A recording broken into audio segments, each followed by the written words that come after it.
What's Your Reel is a podcast where we interview with industry-leading creatives about who they are, how they got there, and where they want to go.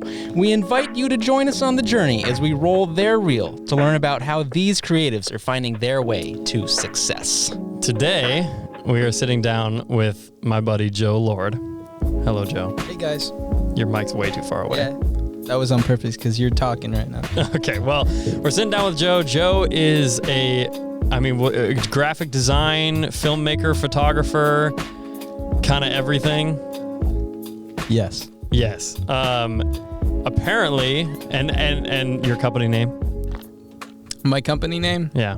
Now. Exactly. Well, now I don't know what to call it. I thought it was Verily Say, and apparently it's not anymore. It's still legally Verily Say until 3 months from now. So. Oh, okay. So we'll call it Verily Say, but really it's going to become Revolution Youth at some point or another. So anyway, thank you for doing this. I'm pumped. I've wanted to see, you were one of the first names that came up whenever we were thinking about doing this. I'm honored.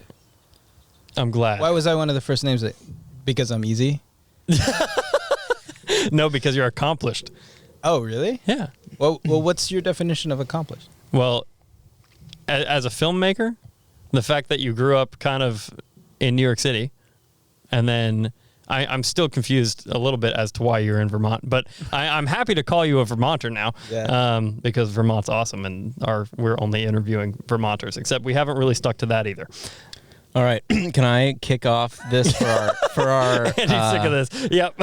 No, before we get too deep into the weeds into what his business is, I just want to introduce or set the stage for the people who are listening and not watching on YouTube. Oh yes. You know, let's see, what's today's date? It is June 17th. We're still kind of in the lockdown, starting to open up from COVID, just small group kind of thing. So we're outside on the deck. It's about 85 degrees here in Vermont, and we're sipping maple lattes because that's what we do. A little lemonade. Beautiful hot day sitting out here. So if you're listening in your earbuds, you can just imagine you're joining us on this deck as we're chilling out and meeting somebody new. So let's hear, Joe, what is it that you do? Okay, so I do a lot of things, but I don't do a lot of things very well. So I usually start by saying that if you're looking for my most qualified official title, the money-making machine part of what I do, are motion graphics. So that's what I'm, I would say, world-class at. But as far as what I love to do, I've come from like a background in motion graphics for the last decade. And now I've focused on just content creation in general. So I do photography, videography. I work a lot with other artists in collaboration, like Cam. We've done a lot of work together. And yeah, I just love creative direction and working with teams. Yeah. On really cool projects that matter. That's the biggest part. And so you mentioned in the beginning, we talked about why you weren't sure why I moved to Vermont. Well, New York City has everything, and it's incredible. And I lived there for 5 years. I actually grew up in Maine. And, you know, it's one of those places where I don't know, it's beautiful and it's the best city in the world. But when we were there, my wife and I decided that we needed a change of pace. And so, yeah, we were looking for something that had, we could both pursue our passions. And in New York City, we sort of went there and used it, and it left us both better off for sure, and a lot more experienced, a lot more connected. But then when we moved here, we were looking for a big change in our lives, and that's what we found. You grew up a New Englander. I did. You grew up in Maine. I'm born there, raised there. So at one point were you like, I want to be a motion graphics dude? When I was 12. 12, really? First time I ever saw it, yeah. Yeah, so there was this dude named Matt Lucier on this Christian ministry team thing that came to my church. I was like 6 the first time I ever went to anything that they did, and they came every year. And he was the first person to introduce me to motion graphics. They were using transparency machines beforehand, and then they moved to the first projector I'd ever seen in a church. And he made these background designs for the music. And I remember thinking that was really cool. And then when I was 12, I approached him and said I wanted to be like him. I wanted to be a drummer. I wanted to have long hair. I wanted to wear fluorescent pants and, live the Matt Lusher kind of life. And but the biggest thing was I wanted to be a motion graphic designer because that's what he did, and I thought he was the coolest person I'd ever met. And but that's kind of how I got into it. And so, but it started with graphic design for sure, and that you had to have I had to have a foundation of design and design principles and how the industry worked as a freelancer. When I was 16, I started. I had international clients when I was 16 as a freelancer, which is I look back and I had this little business called Mars Graphics, with a Z, Of course. and I was doing freelance motion graphics for dental companies in Mexico. I mean, we all start somewhere, How do you find clients like that? Yeah, like when what? you're 16. Well, back then it was like freelancer.com was the biggest thing, So I would just jump on that. And I thought it was so cool that I could make money doing what I thought was awesome. Like it was my hobby. And so I started making some money and I was like, man, I'm all in. So wait, what year was this? Well, I was born in 90, so it would have been 2006. Huh. Right on. You know what I was doing in 2006? Diapers? No. No. I was actually moving here, believe it or not. Really? How old were you in 2006? I would have been 7. 7 years old. Yeah. What were I you was doing? chilling. Thankfully out of diapers at 7. No, I don't know what I was doing. Anyway, that's cool. So Yep. did you start doing stuff for that church? No, but I did do some ministry stuff for sure. Our church in Maine was pretty small. We didn't get projectors forever, and then when we did, have you ever been to a church that's like very controlling in everything, and they don't want to innovate in anything because everything just kind of works the way it is? Have you ever Don't not- move that cable. Have you ever not been to a church like that? I have, believe it or not. Really? I think love to meet Hillsong them. is pretty innovative. Oh, Hillsong's innovative. Yeah, I'll give you that. So Hillsong's the church that we went to in New York City, but even there, they had. I joined their media team. I know we're getting way ahead if we're gonna do this chronologically. I'm It's okay. bouncing around. You can a few bounce decades around. here. It's There. all right. But I joined Hillsong's volunteer media team, and they didn't utilize me at all. They were like, I made like a small group promo for them, and that was it. And it was awesome. But they didn't really like know how to use motion graphics at the time. Now they're using it all the time. But like 4 or 5 years ago, I really wanted to be serving in that capacity. And they just didn't know how, like they didn't have projects for me to do. So that was interesting. Yeah. That is interesting. Well, anyway, yeah, okay. The Mexico thing was a little bit surprising. So we were back in Maine. He was 12. Got a gig by the time he was 16 doing Yeah, that's pretty good. freelance graphic. Dude, work. did you guys ever heard of Sermon Spice? I don't think so. What's that? So about a decade ago, it was probably the biggest Christian media site online. And when I was 17, I think 18ish, I was making these motion loops for behind the worship lyrics at churches and synagogues, I guess. I don't know. Religious. It's not just a Christian church thing, but so they sold all these motion loops, and I made this one that I was so proud of at the time, and I look back at it now, and I literally laugh at it. But it's ridiculous. But it was called Cyan Cross. And I don't even know if I'm saying cyan or cayenne, right? Like it's the color that's like off blue. I think it's cyan. Anyways, I always- was convinced it was cyan. Yeah. Is it not? I think it's cayenne, but No. or cayenne. It's cyan. It's I almost Cyan failed my does. color theory class, so I'm actually not the person to ask. My color theory professor literally asked me if I was colorblind on one of my assignments. Nice. nice. As a graphic designer, that's a beautiful thing. Yeah, it didn't. That scarred me for life. But so sermonspice.com let you upload your videos like stock footage, and then you could sell them and get 50% of it back. And they had a platform, they had the audience, and I was like, yeah, I'm making these anyway, might as well upload them. And you get a check every month, and back then they didn't have the statements online or anything like that, so it was a surprise check, and it was royalties for different videos that I'd sell. And so 17 years old, I'm out mowing lawns and being homeschooled and whatever, and I upload all my videos on our slow internet. I think I went down to the library, uploaded all of them. And 1 month I got a 54-cent check. Nice. Right. Yeah. And then the next month I got a few dollars. But then 4 months later, I got a check for $300 and some. And I was like, all right, that's cool. And the next month, and the next month, and the next month, hundreds of dollars every month. And one video, that Cayenne cross background loop with these bubbly, blurred, terrible cells behind this ugly looking cross that's way overglowing. It's like a Star Wars-y kind of cross. Thousands of churches bought that video, and I literally went to a church one time randomly. My family traveled a lot. We went to a lot of different churches. We could get into that. We don't have to, but we went to this one church, and they were playing my video, and I had never been there before, didn't know anybody there, but they had downloaded it from this website. They were one of thousands who had paid, and so that year alone, I made almost $3,000 on one stupid looking video.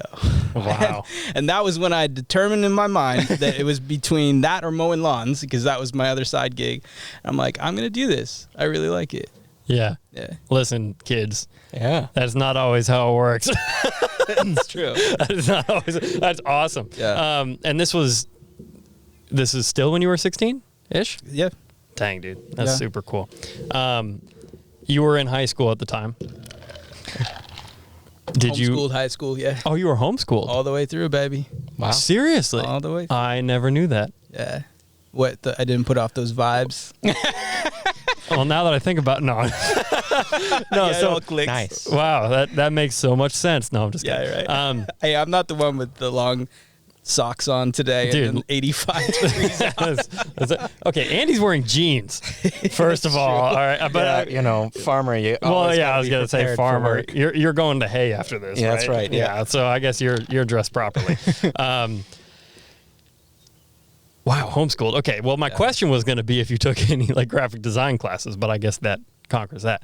Do you think YouTube. Yeah. So do you think homeschooling was a benefit? Oh my gosh, yeah, absolutely. I wouldn't be where I'm at, like at 29, semi-retired.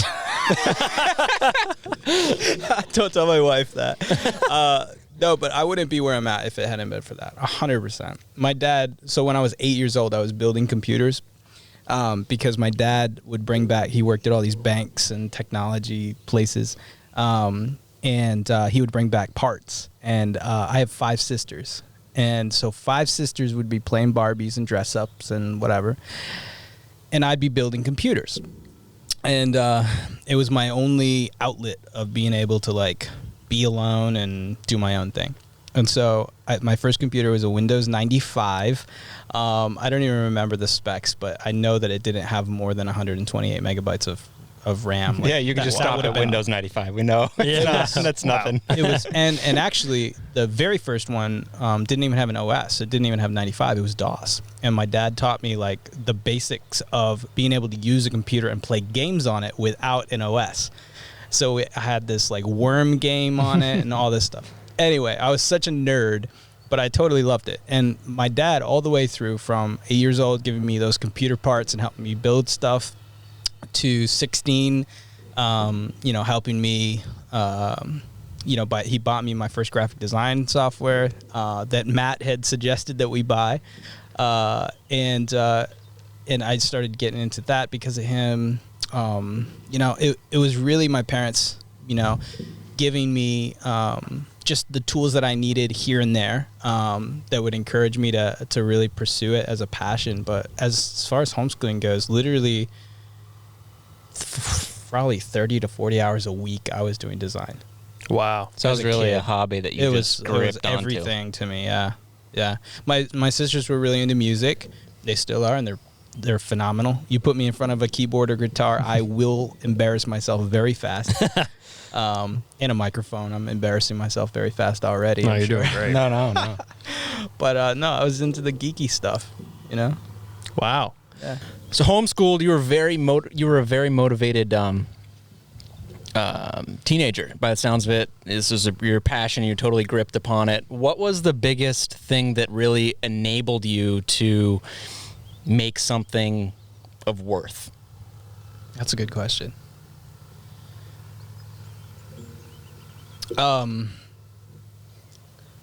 Enabled me. So for tools, Yeah, it could be like once you got this software, all of a sudden you were off and rolling, or once you got this computer upgrade, or once Yeah. you met somebody. okay, so I got my first version of Adobe After Effects when I was 18, and I don't even remember what it was. Long before the Creative Cloud. It was 7 versions in, I think, because I remember my mentor that I saw once a year, Matt, had sort of set me on this motion graphics path, and every year I'd check in with him about the latest stuff and whatever, and geek out with him about it. And he said that he had been on the very first version of Photoshop and After Effects, and I just remember thinking that was ridiculous because we were so far into it. Now we're literally 15 versions later. I actually uninstalled the latest version like 2 days ago because it wouldn't render. It was like having issues. Like, why do we need a new version every month? But yeah. So Adobe After Effects was really, really interesting to me because you could take what I spent hours and hours doing in design and then you make it come to life. So I would spend hours making a poster for an event or whatever. Excuse me. I would spend hours making a poster. And then, and that would be in Photoshop or Illustrator, and then or Corel Draw at the time. I was a big fan of that, and then you put it into Adobe After Effects, and you could make anything. You could animate anything. The type it could look like an official movie title sequence or anything. And I had no idea what I was doing for years, honestly. And there weren't templates back then. And you couldn't even like save a project and send it to somebody very easily because you'd miss all the assets. So unless you were super organized, there was no collect files or anything back then. So it was really trial and error. And I just remember somebody told me it's not a matter of finding somebody to teach you. It's a matter of the amount of hours that you spend in the program. And I just remember being 18 and thinking, okay, so if I'm in this program for 10 hours a week at least, and then by the time I'm in my mid-20s, I'll be an expert. And so I sort of started that trajectory and played around. And it was play to me. Like, I never played video games ever, like maybe twice a year, 3 times a year on my birthday party or some special event. I was never good at video games. I enjoyed it, but I'd never do it. And my hobby, my play was in Adobe After Effects. And so that sort of was my sweet spot. So when I became a freshman in college at 20, I think I went to college when I was 20, I walked into the freshman class and people are opening Adobe After Effects for the very first time. Whoa. And I was so advanced that my professor, like, I was probably better than my professor. And he told me to find some project that I could do throughout the semester that I could work on and challenge myself with. So I started to learn Cinema 4D because I was already well acquainted with After Effects. There was nothing that I was inexperienced in as far as the tools go. Now, you can use a tool a million different ways, and Cam could tell you this all day. With like one piece of software, you can use it a million different ways. And so even today, I'm still learning different ways that you can do something, but I know I can look at a blank canvas in Adobe After Effects and I can make anything work. So if in more recent projects, heavily complex file systems coming from agencies that A&E Networks would buy from to get like an opener for a new show or something like that. Just, I mean, huge projects. And the amount of depth in each of those layers, you can't even wrap your head around how many it is. But I can make, if it's like 50 layers nested, so like 50 layers deep, and you're trying to make something like a keyframe adjustment or something, I can find it, I can fix it, and no problem. And I look at it like a challenge. What's that? Without messing anything else up. Yeah. I literally have a headache just thinking about that because I know it's coming. Oh man, I am not an After Effects guy. Me neither. Whatsoever. I had to learn it when I was working at Mansfield, and I learned enough to know how to keyframe. Yep. Which, granted, is a big part of After Effects. It's but huge. But dude, I mean, After Effects is incredible. Deadpool wasn't made in After Effects, but Deadpool was made with the Creative Cloud. I don't know if you knew that or not. I didn't. No, yeah, it was that's awesome. edited entirely in Premiere. I didn't watch that movie because it's inappropriate. Oh, whatever. No, I'm just playing. This guy starts a nonprofit and thinks he can't watch Deadpool. I'm just playing. But yeah, with these, I'm about to do a music video that's 100% green screen, and I was doing tests earlier today, and I'm like, oh my gosh, there's so much I don't know. So that's impressive because, After Effects is like speaking Chinese for me, which is cool. But that's a huge step in the right direction. So it sounds like you went to college a little bit late? Yeah, I didn't know if I was going to do it or not. Nobody in my family had ever graduated or anything. Being homeschooled, I was so insecure with my output and like what I could make, and I didn't know if it was good with design and with anything I did, honestly, because the only people that had ever really tested me were my parents, and they were very supportive of everything I did. So I was always second guessing everything, and I needed to go to college to prove to myself that I wasn't dumb. That was an insecurity thing, so I spent $200,000 proving that, and I needed to go to college because I wanted to validate what I wanted to do for the rest of my life. And in order to do that, I felt like I needed a certificate. And so now in retrospect, I wouldn't be spending $1,200 a month on student loans payments. And I would be, probably, I look back, I don't know if I would have had the same opportunities because I did meet a lot of people in college, and it did lead to my first job, which was big. But I could have definitely done what I wanted to do and been in love with everything without having gone to college. But personally, for me, I had to prove something. And I think in large part it was because I was homeschooled and I had never had that validation anywhere. That's one thing that we've been talking with each of our interviewees here on this podcast is college, their education, and how valuable they thought it was. And it's kind of interesting that a lot of people have said that they've made some good connections, but it wasn't necessarily worth the whole $200K, and you could have got there a different path. And my dad told me that the whole way through too. But he's like, before I sign this loan, and he had to sign one every semester, he's like, before I sign this one, I just want you to know that you're good enough to go out there and do this now and make money. You don't need a certificate telling you otherwise. YouTube exists for this reason. You don't have to, go listen to a professor. And I knew that. And even halfway through, I had this moment when I was like a sophomore. I was talking to somebody, and I laugh about it with him now. I was just like, man, I should have listened to you. But we went to a coffee shop, and we had this same discussion, like, you should leave. You should drop out right now. And he's like, you don't need this. And I'm like, yeah, I do. Like, and the biggest part was, for me, another insecurity thing was I never finished anything I started. So I needed to get that certificate and to prove to myself that I could finish and that I was good enough. But then at the end of it, graduation day was epic. I mean, it's SCAD, Savannah College of Art and Design, and they had the founder of Pixar, John. I should definitely know his last name. John Lennon or Not it's Lennon. not John Lennon. Anyway, if it was, that'd be really weird. But the guy who basically he spirit with Steve Jobs and the other guy, they made Pixar, and this guy is notorious for Toy Story and all these characters, and he was the keynote speaker at my graduation, so it was pretty epic. So you went to SCAD in New York City. No, SCAD in Savannah, Georgia. Savannah, Georgia. Wait, I thought there was a SCAD in New York City. What's in New York City? There's something like that. My buddy went there. Maybe New York Art, No, wait, what is it? NYU Art, or No. SCAD. He said Savannah right in the AI title. Institute. That's pretty popular. I seriously thought it was called SCAD. No, Whatever. SCAD is in Savannah and Atlanta and Lacoste in France and Hong Kong in China.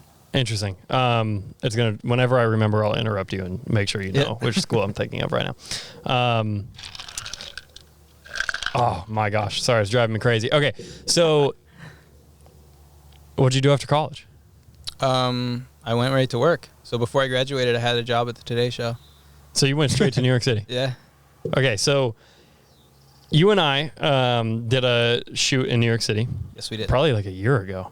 Yeah. if not exactly. more. Yeah. Wow, that's crazy. New York City looks very different now. So we did a shoot in New York City, and you brought me all over the place. That's when you still had an apartment there. Mm-hmm. It's still one of the coolest shoots I've been on. Aside from shooting at an abandoned Air Force base in Maine, that one still might be number one. But we were shooting in this. I mean, I don't know what floor we were on, but I was like dizzy at the top. Yeah. Not even kidding.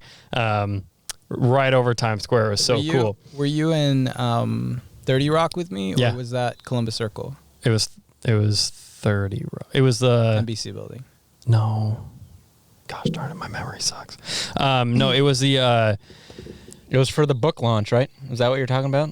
It was That for some. project? It was for some dude's An book author or something. An author. Yeah. The thing? pirate guy? Yeah, the pirate guy. Sam Conniff? Yeah, it was. Yeah, that would have been at 30 Rock, I think. Okay, Yeah. sure, 30 Rock. It was really cool. But you. I mean, I learned a lot about you and a lot about your life when you were doing that. Now, what you told me there is when you first moved to New York City, it was a bit of a trip. Yeah. So Yeah, so I don't know where this goes or who will listen to this. When I first moved to New York City, back up 3 months beforehand, I had, this might actually be valuable to somebody listening. My goal as a senior was to line up the job of my dreams, not just any job. I didn't want to go work for an ad farm, is what they're called, like where there are more inappropriate words to use it as well. And I didn't want to be a mule at a production house for 80 hours a week, which is very, very common for people coming right out of college.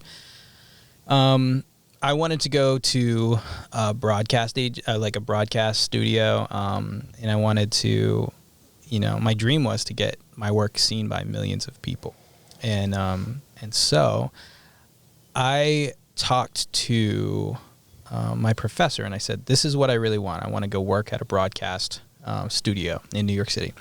And he said, "You should talk to this other guy about going up to volunteer for a couple of days at this art festival in New York." And the art festival, I don't think it exists anymore. It was called F5, I think. And it was a big thing by motionographer.com, and a bunch of other people were sort of supporting it. And NBC was one of those. The art director at NBC at the time, I forget his name, Carlos somebody. He was a big part of it. And his right-hand man, Ventura Castro, he was leading up the whole event. And so when I got there, I was part of probably 30 students who were there to volunteer for the event. It was like a 2 or 3 day event at a really cool rock and roll venue in New York City. I had never been to New York City other than like visiting the Statue of Liberty and things like very touristy things on the outer side, but I'd never like walked down 6th Avenue or anything like that. And so it was all very, very overwhelming to me. But I got there at like 8 o'clock at night. We walked into this venue, and I went up to the guy who I thought was in charge, and I was right. And I hung out, and I was just like, "Hey, I'm here to help." And then I saw his right-hand man, and the guy in charge was nice, but he was busy. And I remember listening to a podcast. I was big into self-growth kind of audiobooks and podcasts when I was in school, and I'd like listen to them, read them all day. And I remember this guy, Brian, Oh man, that's gonna kill me. You're not very good at last names, but I know. Brian somebody who wrote like all these self-growth books. Anyway, he said, don't go to the number one guy. Go to his number one guy. And then that will give you access to all of anything that you need. we talked about this in our last podcast. Oh, no kidding, really? Yeah, because I totally should mention that. Oh my gosh! So if you guys listened to our last podcast, we talked for a long time. We gave ourselves a challenge because I was talking to them. One of the most valuable pieces of information that you and I have talked about, and you've given me, is, if you want to go work for Scout & Co. and do a video with Scout, you go and make a video with Starbucks first, right? Because then you can turn it around and say, I've worked with them, because nobody knows if you got paid or not, right? Yeah. So we were talking Exactly, like shooting fake specs. clients. yeah, we were talking about that concept a lot because it's so backwards. The thought process for this stuff is you're like, oh, if I want to go work with Starbucks, I'll start with Scout. That way I can show them, Right. like what we can do. In reality, if you start from the top, then you can. Yeah, well, in school they encourage you to make fake work, and that way your reel looks really top notch. By the time you get out, you have all of this stuff, and it doesn't look like a student's reel. Students' reels look like the local mom and pop coffee shop logo, and they're like, no, make Starbucks, like rebrand Starbucks, and then make that your senior project or whatever, and then that way you have a really high polished, noticeable Set the bar high. portfolio. Yeah. Yeah. So anyway, what I was here. Just wants to cook me. I know. I'm sorry. It keeps chasing you. However, that shade's gonna catch you in a minute. Shade. Yeah, from the the shade of the actual house. house. Yeah, it's almost there. You're almost there. Long story short, let me just finish what I was saying. Yep. In the New York festival, I ended up being this right-hand man to the right-hand guy, and he pulled me aside afterwards. And I'm saying just like I did everything. Volunteers were there like 5 hours over the whole weekend, and then the rest of it they went partying, did everything in New York. I was there an hour before and an hour late. And I was there for everything. So much so that he handed me his credit card and said, go buy this, go buy that, go do that. And we had never met prior to this. And so he trusted me with that. Day one, wow. I had never taken a New York subway before. And he's like, go down to 32nd and 4th and buy at the FedEx store, go get some more paper, whatever.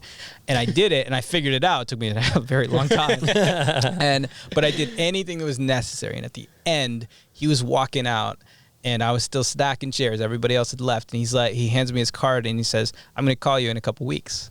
And I was like, all right, cool. And this is the assistant art director at NBC. And so he called me and said, I'd really love to connect you with my friend who's the art director at Today Show for an interview. When are you available? And I'm like, okay, that's amazing. Yeah. And so I remember... Let me look at my schedule. Yeah. I remember being in the SCAD library, working on homework, and I got a call from Millie, who is the art director at Today Show, and she interviewed me, and I was just really excited. She's like, all right, we'd like to take a chance on you, and we'll give you the job. And she told me the rate, and it was, I'll just be transparent because it was such a pathetic rate now that I look back. First job out of college. It was $25 an hour in New York City, which is nothing. You could get that at McDonald's in New York City, I'm pretty sure. But yeah. It was more money than I ever made in my life. So I was so excited. And anyway, I got there, and that was a long, drawn out way of telling you sort of how I got the job of my dreams, which is working at Today Show. But I was struggling because I didn't know anybody in New York City. The closest person I knew was 2 hours away in Jersey somewhere. And so I stayed with them for the first 2 weeks that I moved there. And but I was working the night shift at Today Show. So not only, I got the job of my dreams, but I took any schedule they'd give me and any rate that they had for me because I wanted my foot in the door. And so I started out at the lowest rate and working the worst shift. And it taught me a lot. But I literally slept in parking garages because I would work so late and by the time I commuted back to my friend's house I was staying at, it was an extra 30-minute drive, and I was so tired I couldn't do it. So I slept in the parking garage, and then the next morning I'd get up at 1:30 in the morning. It was a wild ride. And then I didn't get my first paycheck for like almost a month after I moved there because of tax reasons, and I'd never had a real job before, and all of the paperwork. I don't remember all of the reasons, but I was so broke, and I have this independence thing where I have trouble asking people for money. And so I didn't want to tell my family I wasn't able to like support myself with the big job in New York City, you know? And so I didn't tell anybody, but there were a few nights where I'd just crash on the train, and there were a few Airbnbs that were $5 couches, and a couple of them, not just one, had bed bugs. And I ended up in this one guy's Airbnb for like a longer period of time, like 3 or 4 months, sleeping next to 6 other people on air mattresses, all on the floor, jammed in one big room. Nobody spoke a lick of English. They were all from Turkey. He was running like a Turkey hostel underground. He's actually one of my best friends now. We got really close through that, literally. I woke up one night and this Turkish guy next to me, on the air mattress next to me, was literally on my pillow with me. Wow. So very humble beginnings. 4 months of that? Oh, easily, yeah. My first year in New York was rocky. Wow. That's crazy. Whew, I'm tired from that story. I know. Well, what a New York. I mean, oh, wow. I mean, this is real stuff, though. And again, heck, you get a $25 an hour job. That's freaking awesome right out of school, right? Yeah. But then you take into account that it's New York City. Yeah. And that's a little bit harder to pull off. Yeah, especially with moving expenses and not having. So getting rent in New York City, you literally have to be making 40 times what your rent is per month. To even do it? To even get a lease. 40 times. So if I have a $1,000 a month rent, which is impossible in New York City. You're right. But it's impossible here. For the sake of math, $1,000 a month rent, I would have to be making $40,000 a year in order to get it. So the average apartment was $3,000 a month, $2,000 to $3,000 a month. Right. And then I had to be making 40 times that. And I had to have papers to prove it. So for the first year, I didn't have any papers. I didn't have taxes or anything that I had filed. So I couldn't get my own place. And we didn't have the kind of, that was years and years ago.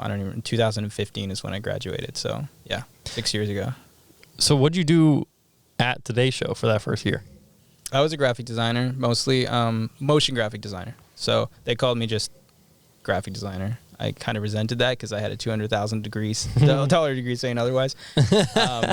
But yeah, so it was really humble beginnings at Today's Show. 1:30 a.m. I was in there until 9:30 in the morning. And so the live air started at 7 a.m. And so between 1:30 and 7, we were we were hustling to try to get all the graphics in on time. And the producers, bless their heart, wouldn't come in until 3 or 4 in the morning. And they wouldn't start writing for the show until about 5 or 6 o'clock in the morning after they had the coffee. So they're 2 hours of coffee. so once they woke up, once they got in there, they start submitting all the graphic orders. So between the hours of 5:30 and 6:30 and 7, it was nuts. Like the amount of pressure that we were under, because we would get an order, we'd get 10 orders all at once, all from the same producer sometimes. And they would say, we need a graphic slide for this. We need a video for this. We need an edit for this. And an edit could be a promo that you'd work on normally for like a week, freelance. They need that in an hour. Wow. New York's fast paced. Nope, I'm staying in Vermont. It was crazy. But what it forced me to do, and what I learned very fast, was one of the things that potentially had like the greatest impact on my career, which was forcing me to build my own toolkit. And what a toolkit is to me is, and it's literally just a folder called my toolkit, but they're templates that I've built myself, and nowadays you can buy them, Photoshop templates, After Effects templates. But back then, there was no website that you could buy templates that I knew of anyways. But you build all these templates that you can, instead of start from scratch, you're starting from something. And so if I need to crank out an edit in the next 30 minutes. Well, it's going to take 15 minutes to render because they have crappy machines. So I need to have my template all set up. I just swap out the text, put in the images, press render, and ready to go. So what I figured out was the hours between 1:30 and 5, I could build templates. And then the hours from 5 to 7, I put You're just them out. modifying a template and kicking them out. Which Yeah. is how I finally got better shifts and was recognized. And the people at the executive producer at Today's Show, at the 9 a.m. show, personally told me that I'm reliable, that I'm the one person they can count on. Like those kinds of things you can put on your resume. They, you literally print those out. Yeah, with their titles behind it. Yeah, Right. executive producer and the executive producer of the entire NBC News department, Neil Carter. I just told him, like, I mean, granted, 4 a.m, you don't really become friends with people you're working on shifts, right? Everybody's grumpy and it's hard. But Neil and I became sort of friends, like in the environment, and I would do anything he needed, and he began to be able to rely on me. And so by being able to rely on me, he offered me opportunities that nobody else was getting. So he sent me a list every week, and I couldn't tell anybody this at the time, but he sent me a list of all the celebrities we were going to have on the show that month. And I got to choose which ones I wanted to design for, the entire segment for, brand the show for. I could go over and meet them. And so I saw Matt Damon on a list one time. I was just about to bring up Matt Damon. I'm not even kidding. Who I am obsessed with. He's on the front page of his website. That's why I was going to bring it up. Yeah, it was my profile picture forever. I remember one time I was posting in one of these Facebook groups trying to find a place to rent. I just posted my selfie with Matt Damon. And somebody commented, they were like, "Do you think having a selfie with a celebrity makes you better and like more likely to get rented from?" I was like, Yeah. Oh, duh. it's like, if you have a selfie with Matt Damon, you use your selfie with Matt Damon. Yeah, exactly, That's your right. business card. But anyway, yeah, no, he was on the new Bourne movie with Alicia Vikander, and I saw that on a list, and I was like, I'm all about that. I'm going to brand the whole thing. I'll do anything you want, Neil. And so he gave me all the graphics for it, and over the course of the next 3 weeks, in my extra time, beyond the stress of the job, beyond all of the normal orders, in my extra time, I would design these segments, and they were fun because I got to do anything I wanted, and he'd give me feedback, and I'd make it better. And then when the time came to run the interview for Universal Studios, which is an affiliate of NBC, Comcast, and everything, so all of the new movies would essentially get promoted on the Today Show. And so that's how a lot of the celebrity connections happen. And so anyway, they came down to the studio. It was a different day. Alicia Vikander came in, and then Matt Damon on a different day. And both of them, I went over, watched the interview. All my graphics are on all the screens. They're the intro, they're the outro, and get to meet the celebrities and take pictures with them. It was just amazing. I mean, that was the highlight of the job. That's so cool. So 2015 is when you got in New York City? Yep. Wow. So you actually weren't there as long as I thought you were. Yep. So Yeah, I 4 started school in years? 2012, and then I graduated in the beginning of 2015, and I was there for 5 years. Yeah. I mean, no, not fun. I mean, last year, this time, I was still technically there. Oh, really? Yeah, remember okay. I was always going back and forth. That's forever. true. You did go back and forth a lot. Yeah. It was incredible how many flights you took. I mean, every weekend I was here. Every pretty much. weekend, yeah. But I mean, you went during the week. Wow, that's crazy. We'll get to that. Yeah, connect those dots if you're going there. Yeah, well, we'll get to it, but we'll get to the move to Vermont eventually. But yeah, man, that's crazy. That is crazy. Straight out of college, especially. I mean, that's what people dream of, right? That's what he dreamed of. That's what you dreamed of, and now you're here. Now, was that a goal that you set? I have a very, very specific goal that I set for myself. Okay. All right, and I think it's a funny goal. Now I look back. My goal was the very first time I got to New York City, when I told you I was volunteering. I stepped into a cab, and there was a TV on the taxi in the back seat.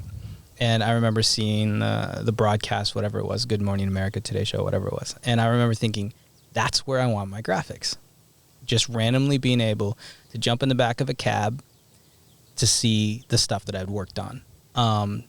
And so within 2 weeks of working at Today Show, that happened. And so then I had to set a bigger goal because that was the first year of my career, you know, and that was as big as I could think of. Millions of viewers, step into a cab and see your work and whatever. It's so cool. And multiple times, well, I worked there for 2 years exactly. And then I moved on to another, to A&E Networks, which is the entertainment sector, which is completely different than the stress of live, of broadcasting and news. But yeah, I jumped on a flight one morning at 11 o'clock from New York. I don't remember where I was going, but I was sitting in my chair and the TV in front of the seat was broadcasting that morning's television. And I had been in there and I had made all the graphics for the segment. And so it was my stuff. So anywhere I was at, I was tempted to like tell the person next to me, I made that.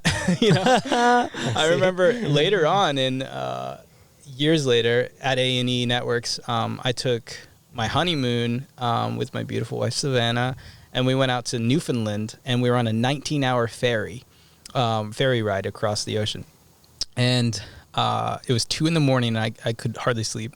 And the TV was up overhead and the History Channel was playing. And all of a sudden it played a promo for an antique car show or something, and I had made that. We're out in the middle of the Atlantic Ocean at 2 a.m. on a random television, and I just look up and I'm like, I made that.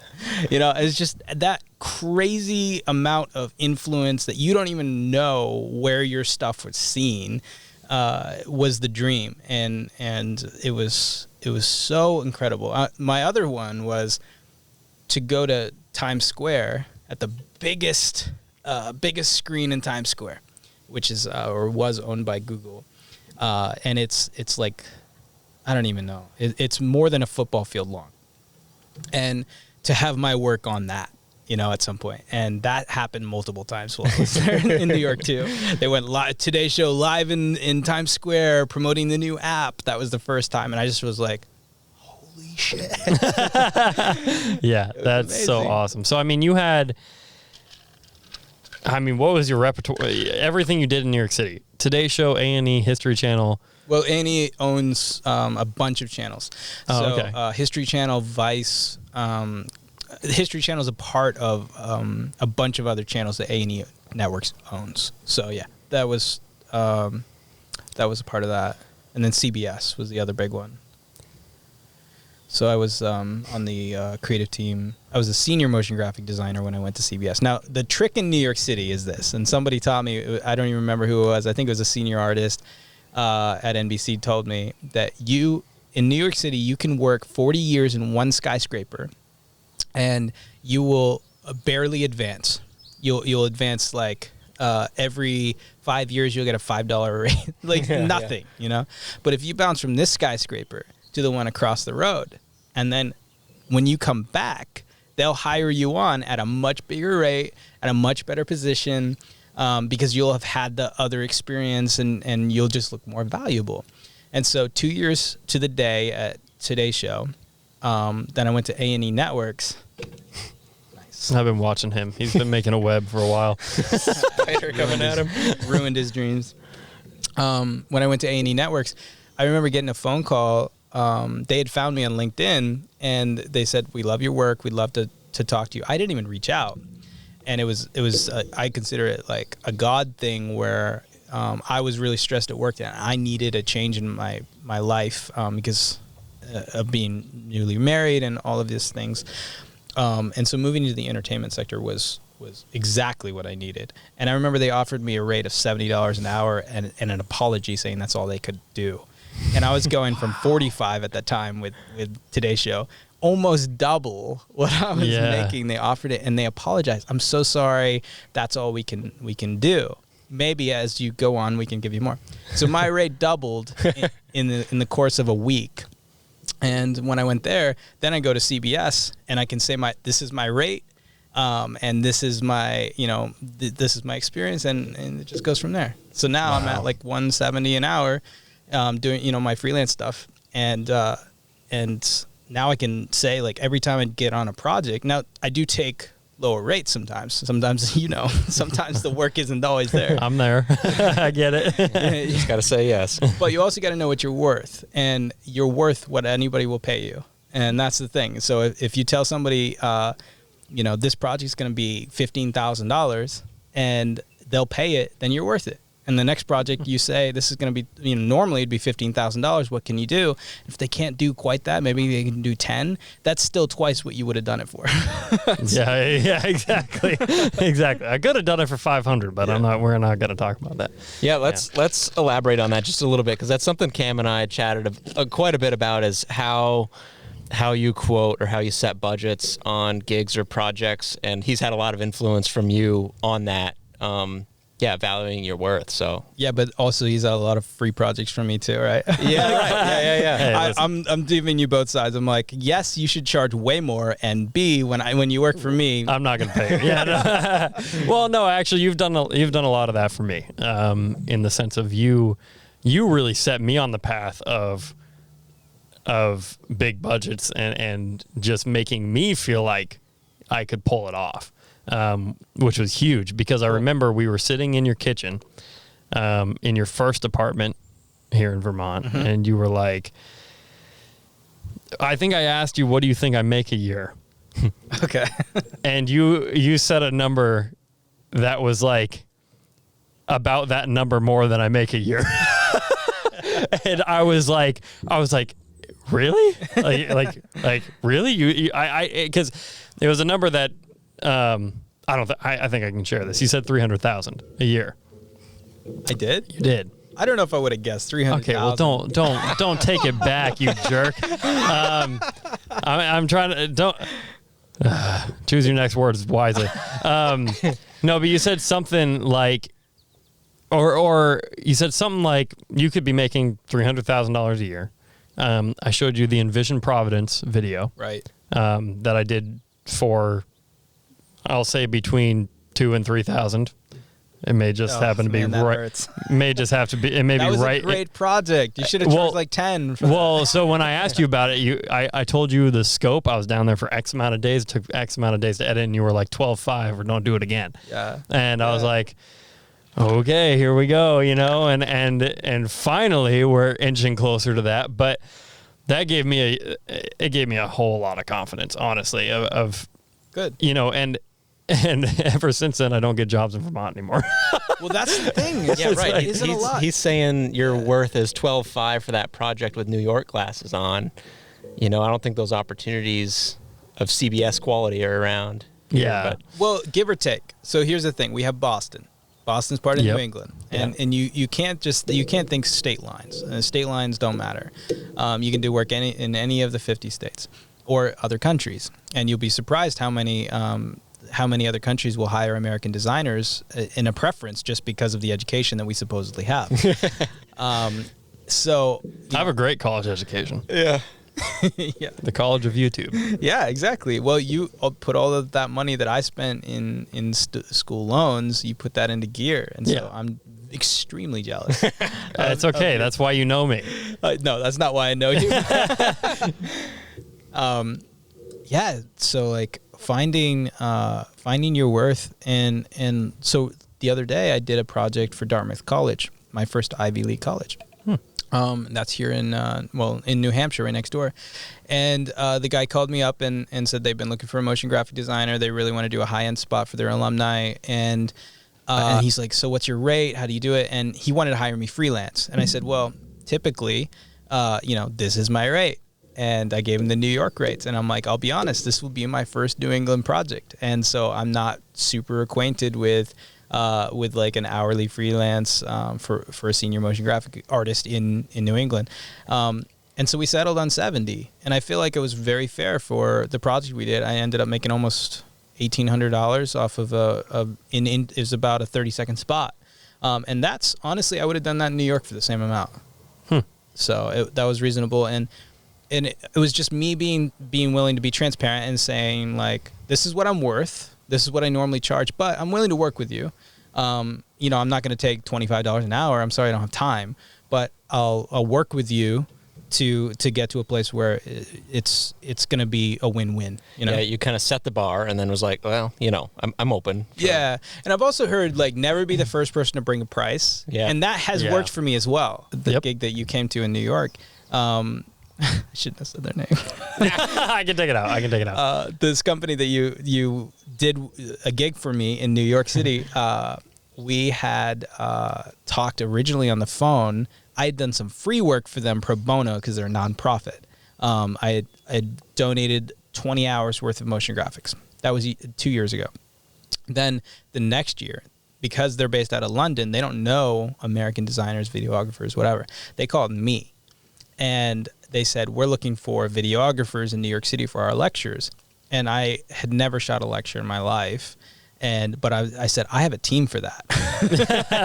and And then a month later, you met me. No. yeah, exactly. Build a team. That's basically what happened. And I just remember the initial pricing conversation went something like, well, what's your budget? Me asking them. Mm-hmm. And they said, well, what do you usually charge? And I bounced it back. It's like playing a little bit of basketball. You're throwing it back. And I said, well, it entirely depends on the production value that you want to bring to the table. Smart. Yeah. So what's your budget? I've worked with budgets in the hundreds of thousands of dollars because I worked for NBC. Yeah, exactly, right? I've done $1 million projects for the History Channel. Exactly. Well, when I started doing social media, I was able to say we've had millions of engagements. Like my millions. Posts, my posts have been seen by millions of people because I was on broadcast. And then social media, my designs, my advertising, all of this stuff has been interacted with over 26 million times. And those were real metrics I can take because I've worked with those clients and done work with them in those areas like History Channel, the Vikings promo stuff. 26 million people saw those campaigns that I did. So you can use those metrics when you go to sell yourself. So anyway, they came at me and said, our comfortable budget's 10 grand. And I said, deal. Okay. And then the next year I charged, I went up 20%. And they said it's a little bit of a stretch. And I said, okay. And they paid me. Okay, sorry. And then this year, because of Corona, because of contracts, and you've always given me a little bit of a hard, been a hard ass on my contract. You and paperwork, man. But because of that paperwork and my relationship with them, we ended up doing one gig and getting paid for 6 Oh, heck this yeah. year. Yeah. Oh yeah, contracts are nice. They can work out. They no, I just remembered to do that New York City shoot, I had to go get an insurance policy. Yeah. Well, I had to get a $4 million insurance. Well, I think I got $1 million. I think I did $1 million policy. That was a minimum for a contractor to be on the site. Which is crazy. And again, I still have it and it's useful and I need it. So next time somebody trips on a tripod, it's fine. Yeah. Right? But not next time. That's never happened. Let me preface it with that. But yeah, and I think that's so valuable. And I think that was so valuable to me because there's definitely people listening who are thinking the same thing that I thought originally, which is like, you scumbag. Because it's like, what's your budget thing is very much like, it can sound like you're just trying to grab money. You know what I mean?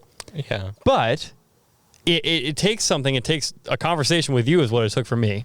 And maybe it's listening to this for some people where it starts to make sense. Because for me, it totally makes sense now in the sense of like, Hollywood movies are not filmed on hourly rates. That would make no sense at all, right? They're filmed on budgets. Yep. Well, why? Because bigger budgets allow you to do more stuff. It allows you to get gear, allows you to get people. You can put more time into it, all that sort of stuff. And that's why I've completely gone for the budget model myself. I mean, I know my bottom line, as do you, right? $25 an hour ain't gonna happen, right? But with the $30,000 red camera in your pocket. Yeah, exactly. Which again, you can rent it from me anytime. And you have. Well, you haven't rented the camera. You've rented all the attachments. I tried to rent the camera. You were like, "This is my baby." Yeah, it was a little early. That was still within the first year. That was a little early. It's got its first scratch now. Yeah, but all good. Yeah, I think that's really, really important for people to hear because a lot of filmmakers, especially in Vermont, sell themselves short, do giant projects for no money. I know lots of them. Yeah, well, you're the problem. You're the reason I'll never give Vermont work. Well, I don't give Vermont work anymore. Right. Well, not you. Yeah. Well, I thought you were talking to me specifically. I'm like, dude, I'm not the issue here. I still want to sit down every Vermont filmmaker and just be like, guys, right, get your crap if you together. had a union, and like New York has all those unions, that's the why. Is that you have your bottom line, and you will not work for less than that amount, and collectively, you've all decided that. That's why unions exist. People walk out of work and say, we want these rights. Otherwise, none of us are going to work. Yeah. So, so maybe Vermont needs I'm not going to say that we need a union, but we do need some common agreement. Yeah. Well, a network where you can talk about it. Right. You know, and networking, I want to say, with your competitors, you know. Yeah, pretty much. Working together in such a small community. I mean, yeah, like you said, we can reach to Boston and work worldwide, but, you know, out of the creative people in Burlington, it'd be nice to know your neighbors, I guess, is one way to put it. That's why we have a podcast, my friend. Exactly. That's why we have a podcast. I love it. At this point in the conversation, we wanted to take a quick break. So now's a great time for you to hear from our sponsors.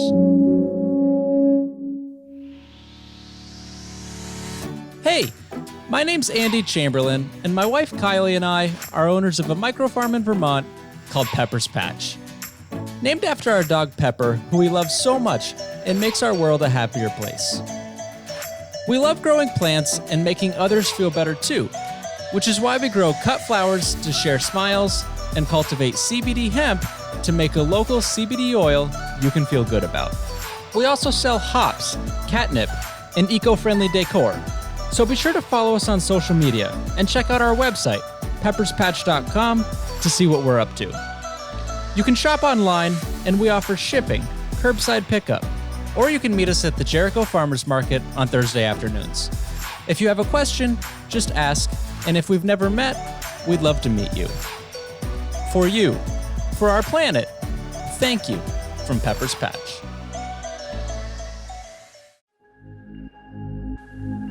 We believe storytelling through film and media is the only effective way of reaching people. We strive to tell stories that matter in the highest of quality.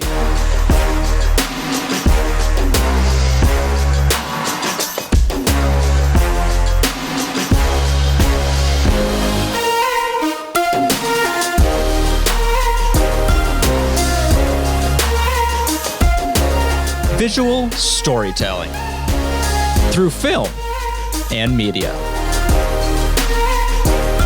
Reach out to Cameron Bushy of 6'5 Films.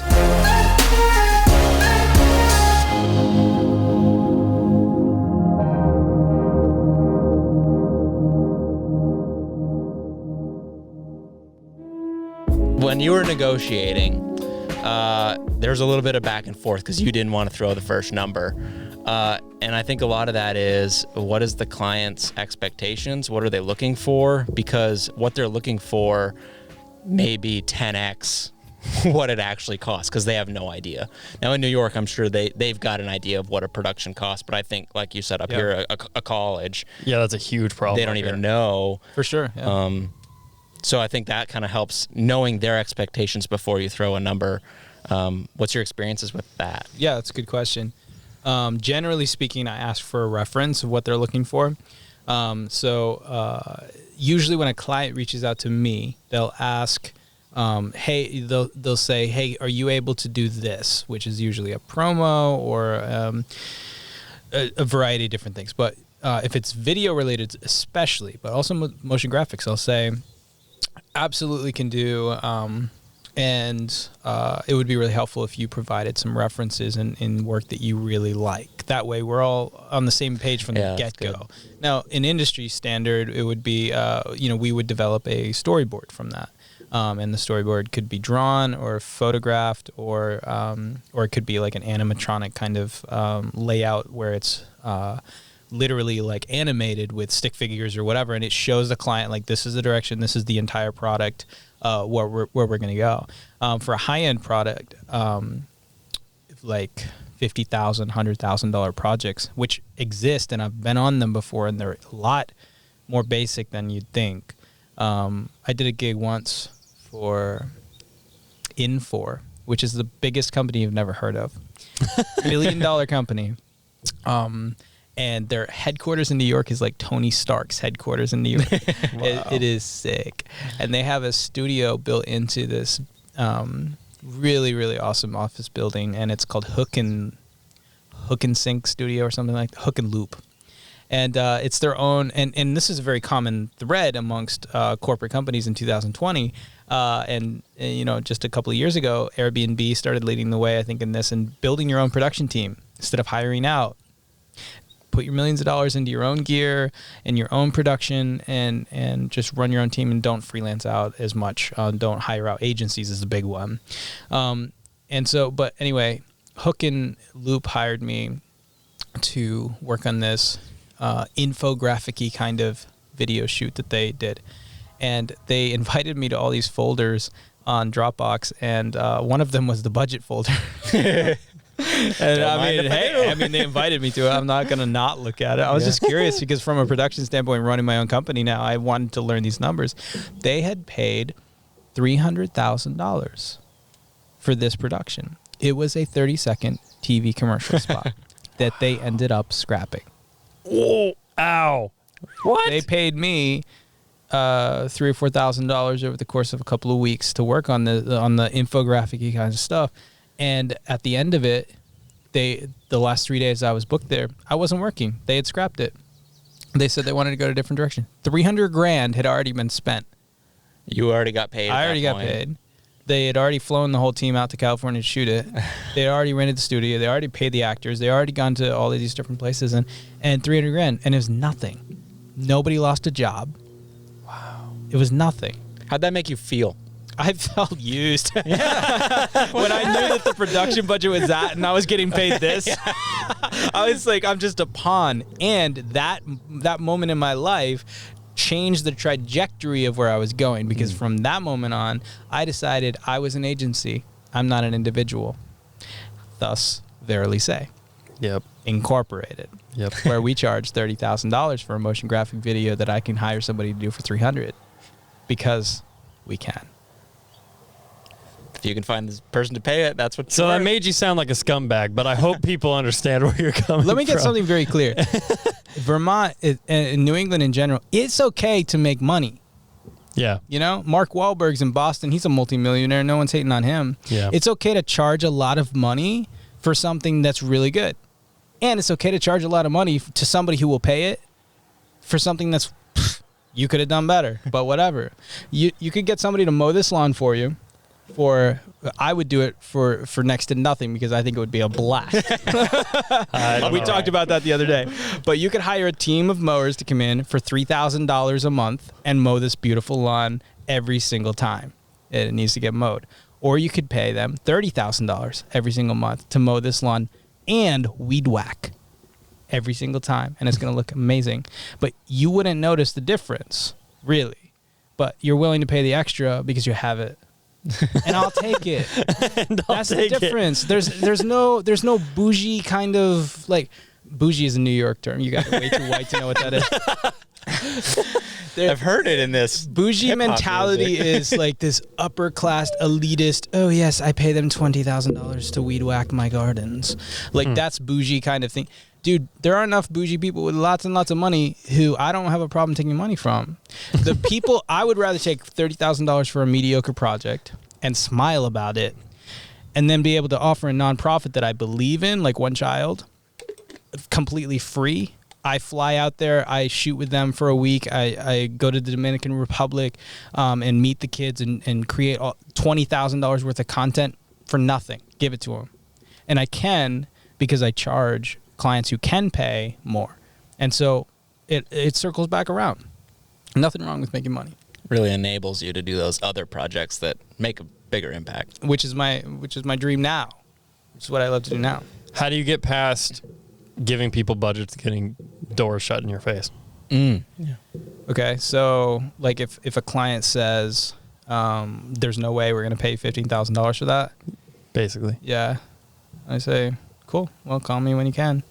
You know, I've literally turned away work quite a lot last year. So in September, for whatever reason, September was my busiest month ever. I had 5 projects go. I hired you to edit for a week or two on those weird things. Remember One Planet in California? We shot all those interviews. Oh, I do remember. I hardly remember doing that, but yes. Hired you to do that. I hired 2 videographers in New York to shoot a nonprofit that I never even went to. They did a shoot for me in New York, and I was editing as well, and I was on a shoot for some reason. I don't remember. You were busy. I remember that. September was the busiest month of my life, and but I came away from that having made $20,000 to $30,000, which was probably, when you spread it out, a fourth of my entire year's income was in a month. And so I had to be able to quickly scale, and I turned away 3 other projects that month. And I didn't just turn them away like because I was busy. I turned them away and said, that's not enough, because I could have made time. I could have hired, you, or you knew a friend. I was going to bring that up, but I'm glad you did before I did. I'll be a bee shooter. Exactly. I never turn away work because I'm busy. I only turn away work if it's not worth my time. And you have to know the value of your time. And that can go up and down depending on how busy you are, for sure. But you have to know that your time is worth this. And as an agency owner now, I literally have in paperwork people that I have to pay, freelancers I have to pay, insurance I have to pay, office lease I have to pay, all of the bills, everything. And I'm responsible to meet that bare minimum monthly commitment. And so I have no problem telling a client, I need $12,000 for these 4 videos that I can make in 4 days. And they're going to love them. They're going to be happy. And the other thing I learned is, when you're telling somebody, and I realized, coming from a small town and working a $200 graphic design my whole, even in 1920, I realized that charging $10,000 for a video that you could make for $100 sounds unreasonable. But is it, if you're providing a video to a client that they can turn around and make $10,000, $20,000, $30,000 from clients? So for instance, I made this Dartmouth alumni video last week, charged them $1,500, $1,800 for a 30-second motion graphic spot. And I used a template that I built in New York, and it took me hardly any time. I mean, it was a little bit of finessing, but not much time. I was able to charge them $1,800 for a 30-second spot, and they didn't blink an eye to pay it, because they're raising tens of thousands of dollars with these alumni videos. And my spot gives that pristine premium edge at the beginning of each of their Zoom calls. And they go live, my beautiful crystal graphics Our broadcast across Zoom. are broadcast across a terrible internet connection. But you get it, right? Yeah. You're upselling Absolutely. their products, and they're making a return. Yeah, that's another point that I just thought of too, that as you get better, and like you said, you have these templates now, you could crank a project out in a day that would take an amateur 4 days to do. So why should you still be getting $20, $30 an hour? Right. Because you've Good point. mastered the craft. Good you point. know? Yeah, and I think something that I think you taught me this, I'll take the credit. or at least we've talked about it. That I started doing recently is just I know I felt better about charging a lot more for these things because of the added value that you can give. Yeah. Right. Well, you just gave the example of a Zoom call, but I know what I've been doing recently is, when a budget is, in my mind, on the high end of what I would normally charge, I throw in a quick 1 minute cut down for Instagram of whatever Awesome. whatever Yeah. video. Yeah. Because freebie. it's a freebie. It takes 0 time to cut down an edit that is your already selects, done. yeah. You take a 3-minute video, you can cut it down to a minute really quick. I mean, it can probably take 30 minutes, and people love it because that's a whole lot of added It's a value. cherry on top. Yeah, exactly. And And that's made me feel a little bit better about taking 100%. bigger And budgets. they'll want to use you again because you went over, you under promised, over delivered, and you brought them not only what they committed to, but then you brought it in full fashion. You said, here's your lunch that you ordered on a golden tray. Right, exactly. And that's exactly your whole story in New York City. Yeah. And how you got up in the Today Show and all Stacking that stuff. chairs. Stacking chairs, right? That's what you got to do. That's the grind.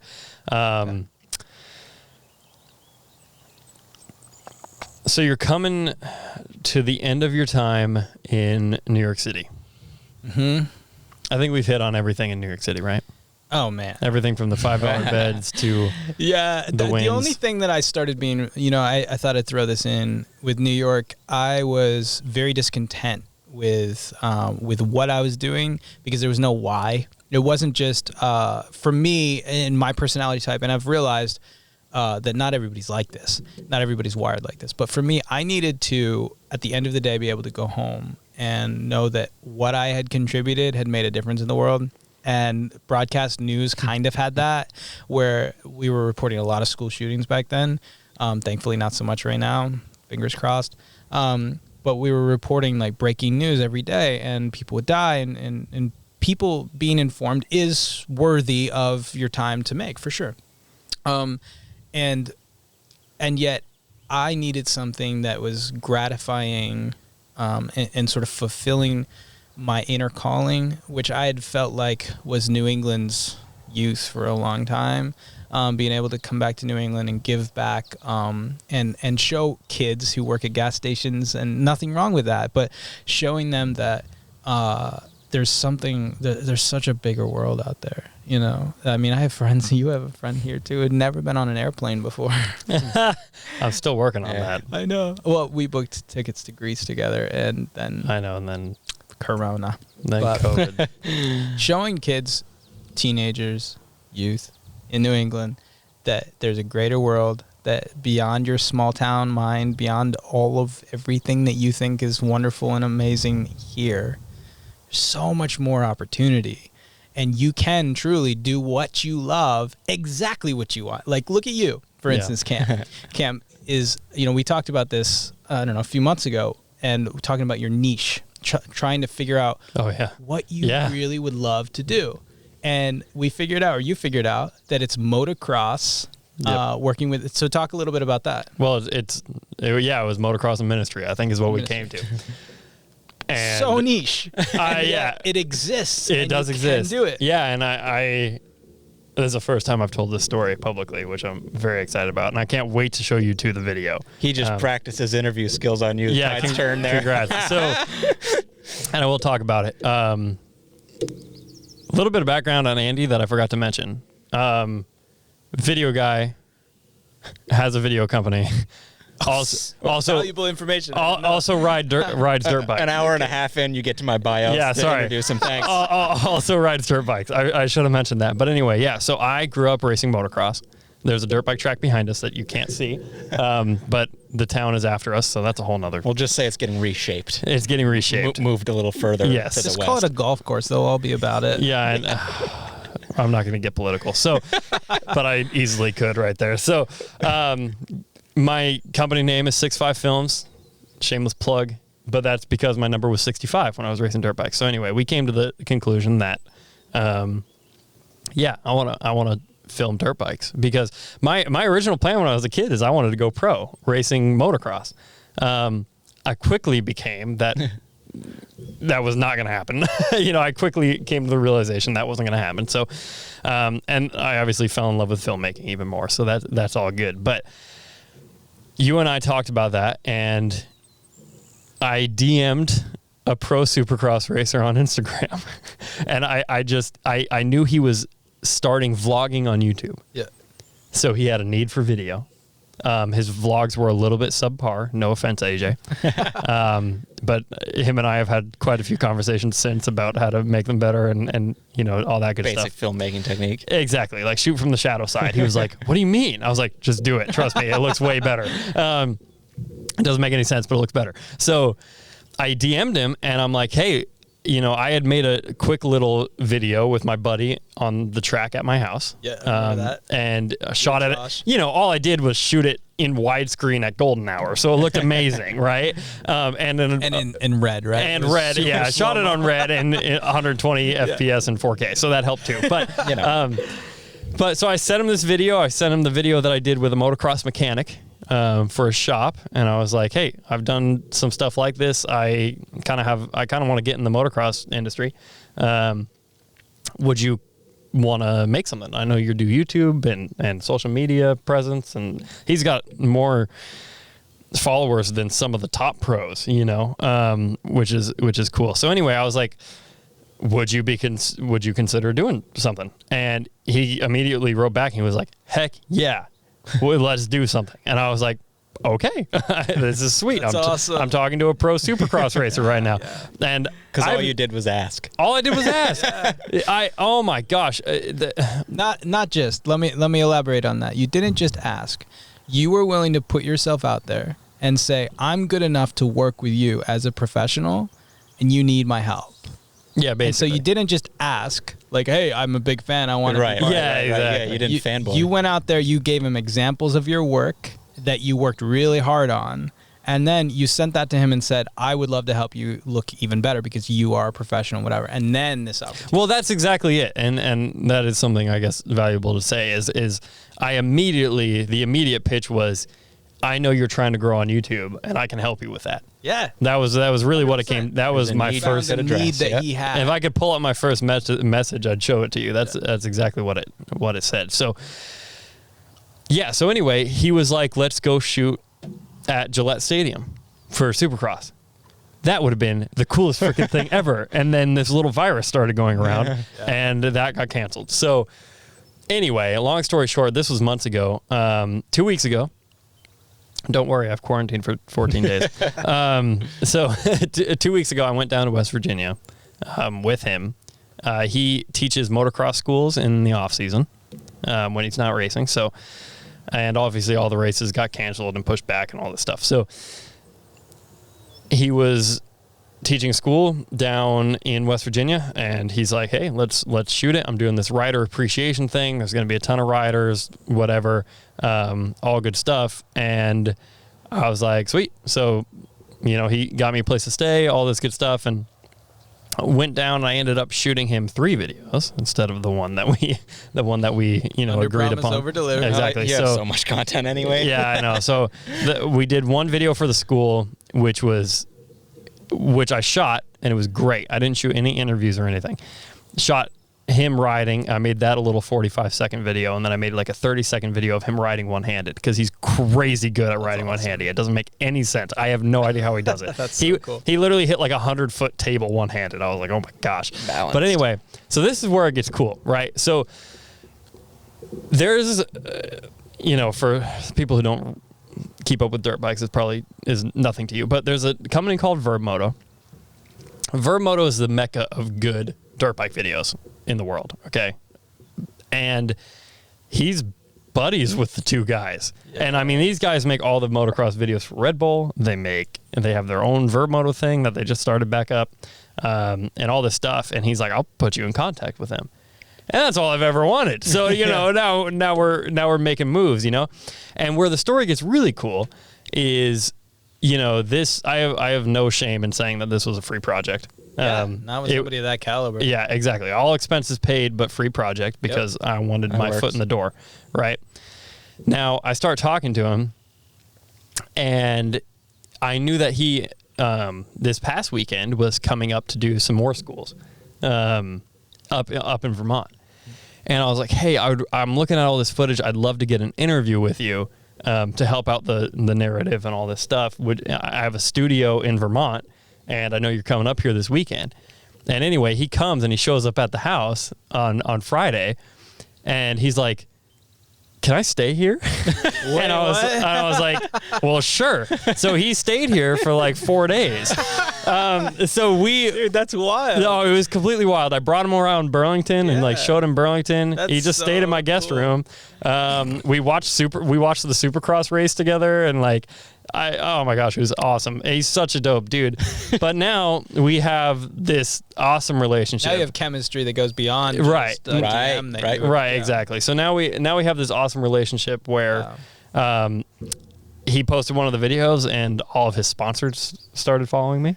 Oh, What? He's Dude. sponsored by Lululemon, just so you know, which is awesome for me. But SGB Racing is a suspension company that started Your following name's me getting and out stuff there. like that, and I'm very excited. I'm ecstatic because So let me predict here on this episode, June a 2020. year and a half from now, Cam Bushy of 6'5 Films will be the motocross videographer in America. that would be a stretch. Who's but it your would be great. competitor?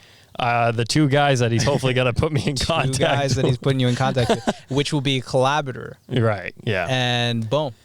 Yeah. I mean, they're awesome. I've been following them for years because they're the guys. You know. I want to bring up a couple of points to that story. Verb Moto, I heard about them 5, 6, 8 years ago. Yeah, they've been around I forever. mean, back when you were riding a little bike, you Yeah. can put it that Yep. way.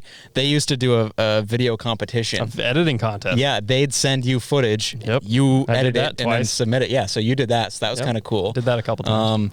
And then secondly, like you and I just get together to talk business and personal finance and like, you know, goals because we're friends of that caliber. And it was probably a year ago at this point. Oh, yeah. And we were sitting down on my deck and talking about goals, you know, where do you want to be? Kind of like you said, your pipe dream, you know. When you close your eyes, what is that bar that I want to be on the Today Show or wherever in New York where millions of people can see me? One thing that you said, Cam, was I want to be at Red Bull quality. Like I want to be shooting videos either for or with like Red Bull or like for Kawasaki. Like that Yeah, is those were the two your companies. caliber. Yeah. That's a big move forward. To He's reaching also those goals, sponsored by I'd say. Kawasaki. Oh, Did I mention that? He rides a Kawasaki. I'd So say this is some good experiences to say yes. yeah, and he's such a good dude. He's such a good dude. I'm so happy to be working with him. And Amazing, man. but with that, okay, so here's the rest of the story. I did that for free. I don't shoot weddings. But he's like, hey, you want to come shoot my wedding? I was like, of course. Yeah, I'll shoot your wedding. And he's like, while you're down there, I'll pay you and we'll make some more riding footage. I want a new intro to all my YouTube videos. And I was like, You deal. become his boy. Deal. Hell yeah. And, I was like, and deal. he's going to hook you up with These all guys, his right? connections, So, yeah. and you know, very similar story to what I shared earlier with Exactly. my trade show, Yeah. Yep. thing. agree to one and go make three. That's what I went for this time. You know, agree to one video, make three. Yeah. And oh my gosh, his response to watching was hilarious. I actually had the opportunity since he was here. We watched two of them together, and I Yeah. filmed his reaction. It was awesome. Oh, that's sick. Like it was Some totally epic awesome. YouTube content. I'm stoked on those projects too. So, I mean, all that comes down to Joe promised me that when I started working for Red Bull, he'd make me free graphics. So that day, You know why? Because it's all about who you know. It's all about who and you the know. connections. So when you know somebody at Red Bull and you're going to connect me over Yeah, there, yes, exactly. I'm going to do that free gig because then they're my connections. Yeah, you know? exactly. Yeah, that would be exactly. awesome. So hey, who knows? I mean, that would be such a blessing if we could get to that point. But that's what we're chasing. And man, I'm just so blessed to be able to do something like that. I mean, those are my two favorite worlds colliding. You know, and it's just awesome. Hey, you never know who's listening to this. If, you know, somebody is at ESPN, somebody's Yeah, at Red right. Bull, somebody who knows somebody who knows somebody. Right. Exactly. There's some interest You don't around want to here. work for ESPN. Been there, done they that. tried to get me in, and no, it was terrible. Good to know. $26 an hour. Oh, it was bad. It was bad. And they Oh my make you gosh. move to Bristol, Connecticut. Who wants to move Why? to Bristol, Forget that. Connecticut? Oh gosh, no. No, why would you have to? No, do we that? want to live here and work. Yeah, exactly. yeah. Exactly. And So- that's where I love to travel. So You mentioned a couple of companies, but actually, before I get into that, I'll just say 6 months ago, the Cam that I was talking to said, "I'll take any work." yeah. I just want to, take anything that I can get at this point. But now, 6 months later, you've chosen your niche and you've committed to it, and then you put yourself out there and you went all in, and now you need to burn your bridges. Wait, what do you mean? Now you need to say, this is who 6'5 Films is. Oh, wow. This is what you do. And it makes a lot of sense from your That's trajectory bold. of where you've been. Yeah. Well, yeah, but then that's the next step forward in becoming the go-to video guy for this industry. And I think that you're well on your way to doing that, but now you need to burn your bridges. You don't do weddings unless they're motocross related. Yeah, exactly. You don't do this project over for this nonprofit or this thing. Like, unless it's your own philanthropy work or individual thing, your company is for this, and be known for that. For And focused, that's- yeah. that's Go how all you- in. Otherwise, Verb Moto is going to look at your page and be like, "Well, is he shooting he's motocross shooting or is worship he shooting-" videos. Yeah, Like, Yeah, what's right. this? Take it down. Well, again, I mean, ministry is definitely where my heart's at as well, you know, and I don't think that'll ever go away. However, but yeah, I that's the path, and it would be an absolute dream come true for all that to work out. And what's cool, honestly, the reason I make vlogs on YouTube, as stupid and silly as they may be, and they're supposed to be stupid and silly, I enjoy them. I appreciate that. I'm glad you watched them. There's a BTS vlog of this whole trip that we just talked about, by the way. I gotta watch it. It isn't out Including yet. his reactions. Yeah, Oh. it isn't out yet. He even rode my ramp in the backyard. It was hilarious. Amazing. He was actually pretty good on a scooter too. I couldn't believe it. We played Scoot and he got a letter on me. So, but what I love about this podcast included, but also making videos just for myself, is you kind of just keep a log of your life.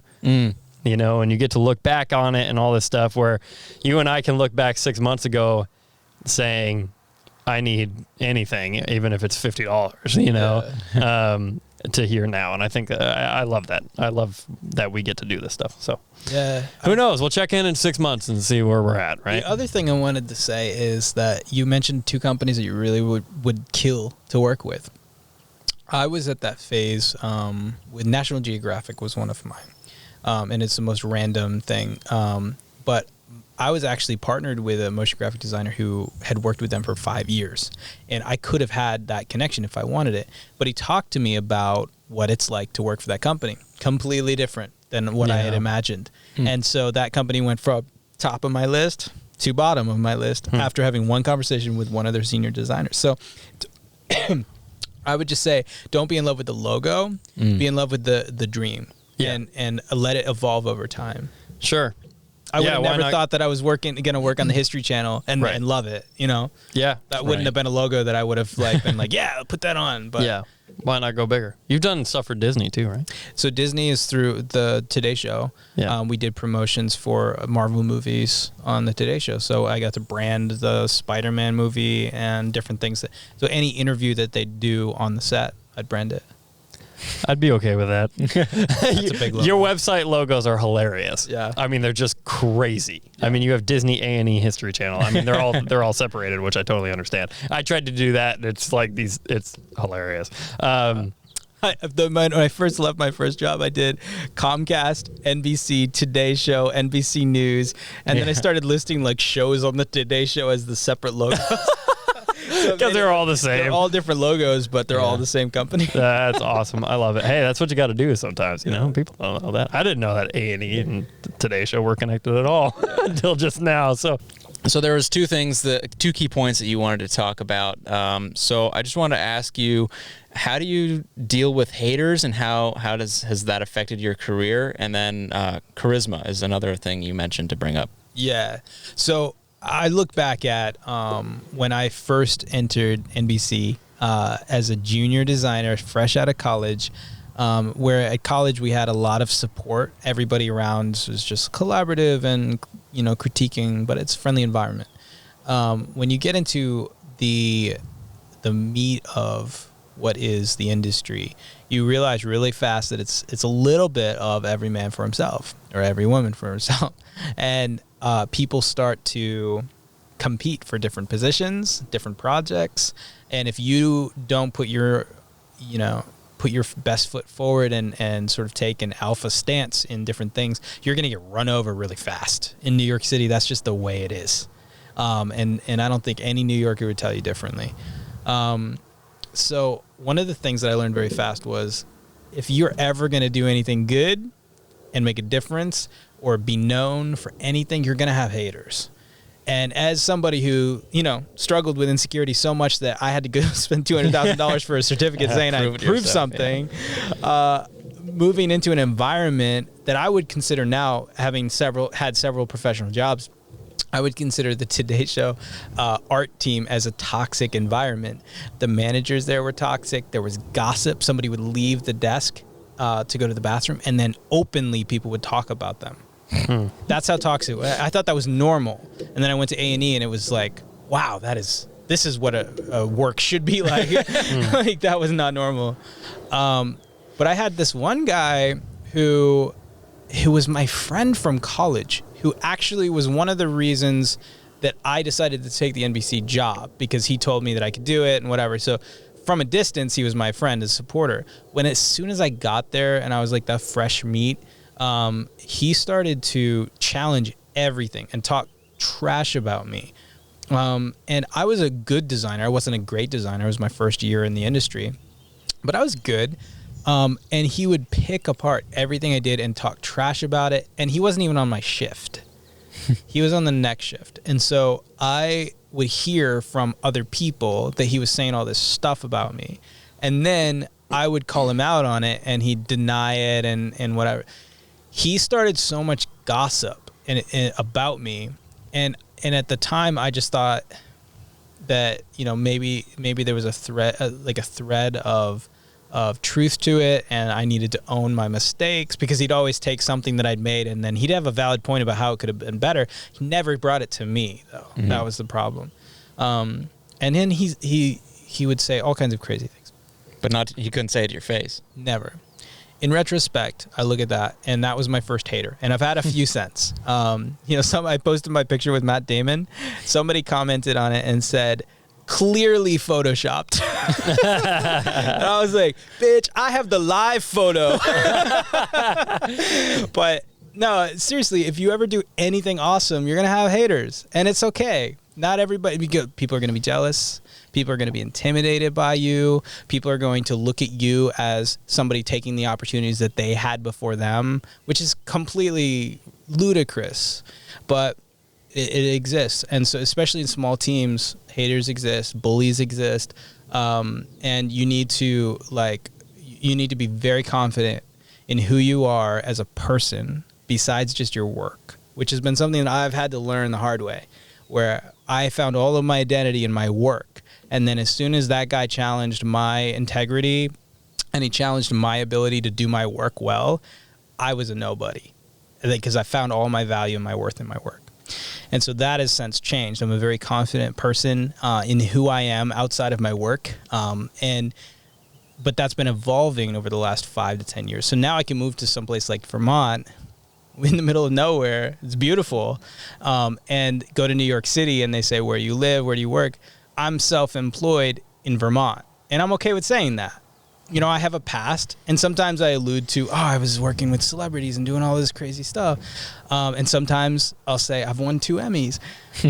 But most of the time, I'm okay with just saying I live in the middle of nowhere, New York. And I challenge myself with that, because I don't want to find my worth in my awards or my accomplishments. So that's a word on haters. The other thing I wanted to mention that I think would really help newbies, sort of freshman level designers or people entering really any industry, is that your charisma goes a long way. And so charisma, I mean your personality, the way you carry yourself, your energy. And so when I went and I also found that when you leave a job and you go to a new job, it's kind of like leaving a city and going to a new city. You can be anyone you want. And so you can reinvent yourself. So at NBC, because of the toxic work environment, I became known as somebody, right? And so people question my integrity sometimes. People question my projects, whatever, especially the older folks that would talk all the time and yip and yap because their jobs were only there because of union. But people talk and whatever. As soon as I went to A&E Networks, I was now making all that extra money. I was now a senior designer. I wasn't, but I said I was. I carried myself in a whole different energy, and I was a different person. And now I I don't have such a good relationship with the guys at NBC Today Show. I have a few people I run into now and then in New York, literally, producers, friends on Instagram, whatever. But I actually ended up blocking a couple of people, toxic people from the team who would even respond to my Instagram stories like, oh, you think you're so fancy in Hawaii or whatever. I'm just like, I don't need you in my life. Leave me alone. I'm like, see ya. And I just get rid of them. And it was so, because anybody who has the power over you, where you go to post something and you think, oh, I wonder what this person is going to say or think, that person is toxic. It could be a family member, could be a friend, quote unquote, but they're toxic because they have that kind of control over you. So if you have that effect on Instagram, you go to post something, I wonder what this person's going to think. You need to take a break. Unless it's in a constructive, good way, and then you want to reach out to them and ask for their feedback. So if Cam were to make a video and come to me and say, hey, can I get your feedback on this? Or vice versa, which we've both done. That is like just feeding off of creative energy and getting a second view. Like that's totally different than double, sort of questioning everything you do before and wondering what those haters are going to think before you post it. So block them, get rid of it. And then back to charisma, carry yourself in a way that's super confident and energetic, and it will go places. I remember at NBC, I worked there for the first year. I worked my butt off. And I did everything that needed to be done. I mean, from editing cleavage to blurring inappropriate places on pictures we had to put up, and not just body parts, but like bloody school scenes. We did everything. Kate Upton was in the studio. Holla. Had to cover her boobage. That was a thing. I was paid way too much money to do that. I had to do everything. And after the first year, I was feeling a little bit like unrecognized, like for the amount of work I had put in and whatever. They hired this new guy, and his name's Austin. He's actually one of my good friends now. He was so much energy, and he was very interested in After Effects and learning motion graphics, but he had never done it before. So I taught him a lot of it. But he was very self-motivated too. But his energy is what got him the gig. I mean, they literally were paying him what they paid me after having done the same job for a year. And he didn't know After Effects at all. But his energy and his charisma carried him into the gig. He got to learn the project. And then when we actually both ended up quitting on the same day, which wasn't planned, but it was hilarious because our boss was just such a jerk. And she actually ended up being fired for having the worst management title in NBC. So that gives you an idea of the environment. But I look at the way people would talk about him versus the way people would talk about somebody else on the team or myself. And it was just totally different. Everybody liked him. And it was because of the way he carried himself. And he engaged differently. Versus coming from an insecure or super serious. So I ended up coming across as super serious, taking my work super seriously and whatever. He would just be carefree, the kind of guy you'd want to invite to a party. And that goes a long way. So I decided to be that guy when I went to CBS. And that ended up being the best gig I think I had, because I was the energetic, fun guy that everybody loved, would invite me out to lunch. My boss, the first day he hired me, was like, let's go get lunch on me. And then constantly asking me out to bars and stuff. Like anytime he went out, and now when I go back to New York, he's like, bring me some IPA from Burlington and all that. We have a great relationship now. And he called me a month ago at like 10 o'clock at night. He's like, dude, we won the Emmys. And like that kind of energy, because that's the person that I decided to be at work. And I didn't always feel like being that, but I chose to be that because that I admired that from my friend Austin at NBC. Decided to bring that into my new job. So please talk about this. Okay. Because we're going to get to the move to Vermont, and then we're going to start talking about youth and all that stuff. Cool. Huge problem in youth right now is anxiety and depression.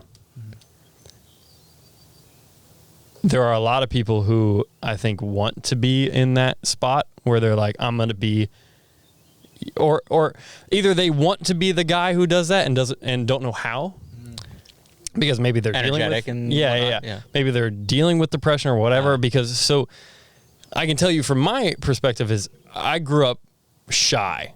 Like I've never gone. Really? Oh yeah. I wouldn't have guessed that. Yeah. About you. Okay. So listen to me. So, because I have a little bit similar story in that I mean, my parents can attest to it. I was the kid like hiding behind my mom's leg, like growing up, right? Super shy, all that stuff. And I never struggled with depression. I struggled with anxiety for years, right? But when and that was all through high school. High school, I didn't hardly talk to anybody in high school.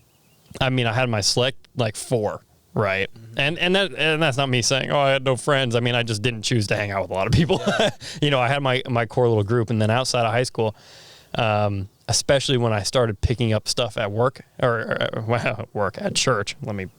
I'll call it church. It's technically work, but it's also church. I started doing video stuff is when I decided I'm like, I'm not going to be the shy guy anymore. Yep. And I'm going to be the energetic, you know, because I started to kind of work my way up and be put in leadership roles, right? Where very early on, I started as a camera guy. Thank you, Andy, for inviting me. He brought me on to be a camera guy at one of our Easter services. Cool. And then I went from there to being asked to start directing. And I was like, this is the ultimate. I mean, this is the top of the top, Yeah. right? 3 cameras live. I know. And Andy and I now wish that we were not the only directors more than anything. But, you know, then I was asked by our tech director to lead the video team. And I was like, I don't even know what that means, but sweet, I'll do it. And now I am the tech director. Right? So it's one of those things where I decided that I was going to be the energetic leader type. I wasn't going to be a follower anymore. I actually decided not to be a follower kind of like halfway through high school, but I was like, I'm going to be the leader. I'm going to be the energetic guy. And now that's kind of becoming who I am a little bit. Yeah. I'm no longer shy at all. I can go, it's like this, hopefully this doesn't sound cocky in any way. Me talking about myself. Is that weird? Okay. No, I think it's helpful to people. I mean, yeah, okay, just making sure. Because I don't want to come off that way, but one of the things that I'm super thankful for, and I think video has taught me this a lot, where I feel like I can walk into a room and talk to anybody. I mean, okay, I take that back a little bit. I went to one of those like business mixer things. Yeah. I can't survive in that room. There's no way. They're really hard. And I have no interest in surviving in that room. But I can sit down and do an interview with anybody and talk to them like a friend, you know? And it was definitely something that was learned, but it was something that was decided. Do you have any input on that for people who may feel like there's just no way they could ever be that person? Yeah. Like I said, I was homeschooled. And so I was kind of like that as well. So input, I would say, pick a role model, and honestly, it could be a YouTube personality, could be somebody you admire, but we all have those people who are very energetic and whatever, and then put your own spin on it, where be yourself, and then, but the way that their mannerisms that you're attracted to, I guess I would say if you're watching somebody on YouTube, you're watching them for their personality in most cases, because a tutorial could be found in 10 different accounts, but you chose Peter McKinnon because he's got that great that McKinnon personality where he's going to throw his hat at you and he's going to spit in the microphone and drop things, and that's his personality, and I love it. I was watching one today. And I would say, look at the things that you are attracted to in that personality and see what you can foster in yourself where other people will find that attractive about you. Now, I'm not saying copy. So I don't so for instance, Peter McKinnon might be a good example. If I were going to make vlogs, I wouldn't throw my hat at the camera like Peter does. That's a Peter signature move. Yeah. But what could I do? Yeah, the flip, exactly. You've seen it. Flip into the camera, yeah. But what I would do is I would make my own signature move and then be consistent with it. Something that is true to myself, something that is kind of quirky that my friends laugh about me. Maybe it's the way I say mulk. No, that's not real. No. Or it's the way that I drink my coffee or whatever. Maybe it's something I'm obsessed with, and it's quirky and it's authentic. Don't make something up. It's authentic to yourself. So for me, I'm obsessed with coffee. And so if I'm going to make a vlog intro, it's going to have coffee in it. It's going to have me learning how to make latte art that looks like little dicks in a cup. Video guys. It's so a theme. Well, you kind of need it as a video I guess guy. so. Yeah. I mean, well, I say that I don't do caffeine, but I am addicted to coffee still. So figure that one out. But Just be true to yourself, because as soon as you learn, and you're finding the things that you value about yourself. When you look in the mirror and you start to embrace the things that make you you. And then the earlier you can do that, the more you can treasure those things. I mean, we all have things that we're insecure about. It could be our voice. It could be our receding hairline, holla, almost 30. It could be our lack of income or our current job. Maybe we're working at a gas station, whatever. But you choose every single day, depressed, anxious, whatever, or not. You choose every single room you walk into, what level of energy you bring to it. And if you're the kind of person who walks into a room and people are excited to see you, then that makes all the difference. And you choose that every room you walk into. When I got here today, when I walked in, I brought in an aura. And whether or not you felt it or not, maybe. But with me, I carry that.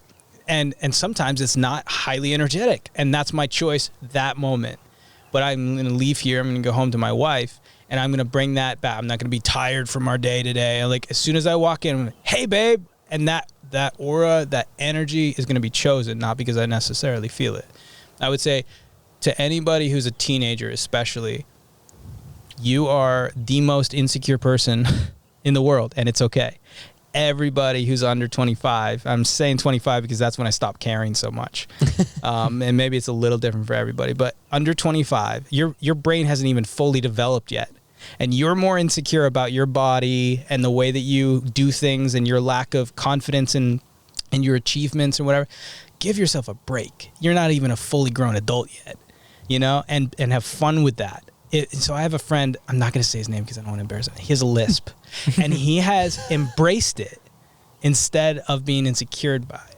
And he is one of the most fun people that I hang out with in Vermont, because he is truly himself and he owns it, and girls think it's adorable. And so he owns it. And so I would say, if you own it, you have a silly flaw, you have a silly personality, whatever. If you own it and you're confident with that, people are going to embrace that energy. yeah, I think it's important for people to just know that it's possible. It's like, I think a lot of people change your personality. Yeah, I think people get stuck in the rut of like I remember it's something, that younger people, I guess, can relate to, is I remember going from middle school to high school. Mm-hmm. Is for some reason, when you're an 8th grader, you're like, I can be anybody in high school. Right. Like, Yeah, seriously, it's everybody, like the switching companies thing. exactly. It's a new opportunity. It's just like that. And actually, freshman year is when I started wearing glasses in public, because I needed them real bad in middle school, but I just decided not to be able to see this chalkboard because I thought I looked stupid. But the whole thing is like, it's possible to do that sort of thing. Yep. It is totally possible. It is a choice that you got to make. It is, you don't have to sit there sad that you wish you were somebody else. Right. And that's a whole nother conversation, but you can change. Anyway, Yeah, you leave New York City and you move to Vermont. I did. Why? My wife and I had decided that although it had been our dream to have the city life for a while, she just finished her master's degree at Columbia, and she was entering a new stage of life where she would become a counselor. And I had decided that at this stage in my life, I was focused more on the type of story that I was sharing, not so much the job that I was in. And I was confident after 5 years in New York City at the biggest logos and the biggest opportunities. I felt like I had done 40 years of a career in 5. And I know I hadn't. I haven't had that kind of experience, and I don't hold that up. At the same time, I could go to any place that I want to work now, and I could work. I could work at Amazon. I could work at Apple. I just know that I could. Plus, I know people at those companies because of all my connections in the last 5 years. That helps. So, I have that kind of level of confidence. So I look at this like, well, we moved to Vermont and we exit the city life. We just have this big change of pace. and we can start both doing what we love and feel called to do. So that's essentially what it is. Now, Burlington was never a place that I thought of ever. I had visited here once, and I'd never. I mean, it was a pretty city when I came then. I'd never thought to move here. It was because of a guy named Chili Chilton, who had been a spiritual mentor in my past. Because he moved here to do some youth work, I was like, well, maybe it would be cool to go there. So it sort of came up on our radar because of him. And Savannah was applying to jobs. Now, she is the most qualified person. She's way smarter than I am. And that's a low bar, but she's super smart, and she's overqualified. She applied to work in like 10 different places, 10 different states. And she got rejected or never heard back from every single one of them except 3 job offers here in Burlington, Vermont, without even having been here. It was just a sign to us. We have Christian values, and we believe that God directs our steps, so to speak, and can really influence our decisions, and because of our faith. So we looked at that as a clear sign that, not just, well, go where the work is, but also that we were going to be fine. That this was sort of like our path was sort of being laid out in front of us. And so we moved here, and and she had, the job of her dreams right off. And so exciting opportunities for her. And recently she started doing private practice as well. I project that a year or two from now, she'll be full-time private practice, have her own spot. She'll be a doctor, get her doctorate because she's that smart and that ambitious, And eventually we're looking to buy land and have a couple of kids and have a view like this, maybe. Who knows? This house is for sale. Yeah, that's so cool. Yeah. Now, tell me about what you're doing now. Let's start with Verily Say. When did that come about? Did that come about when you moved here? Or right before I moved here. So while I was at CBS, I had heard the Entrepreneur on Fire podcast with Johnny Lee Dumas. He had been a mentor to me through podcasting, and I think that's a real thing. And that's why I'm on here. That's why you guys do what you do, because you don't just do it because it's an outlet for you to, that somebody could potentially get something from this. And I did from his podcast so much that I learned I need to make my own business while I'm fully employed to take out the downside.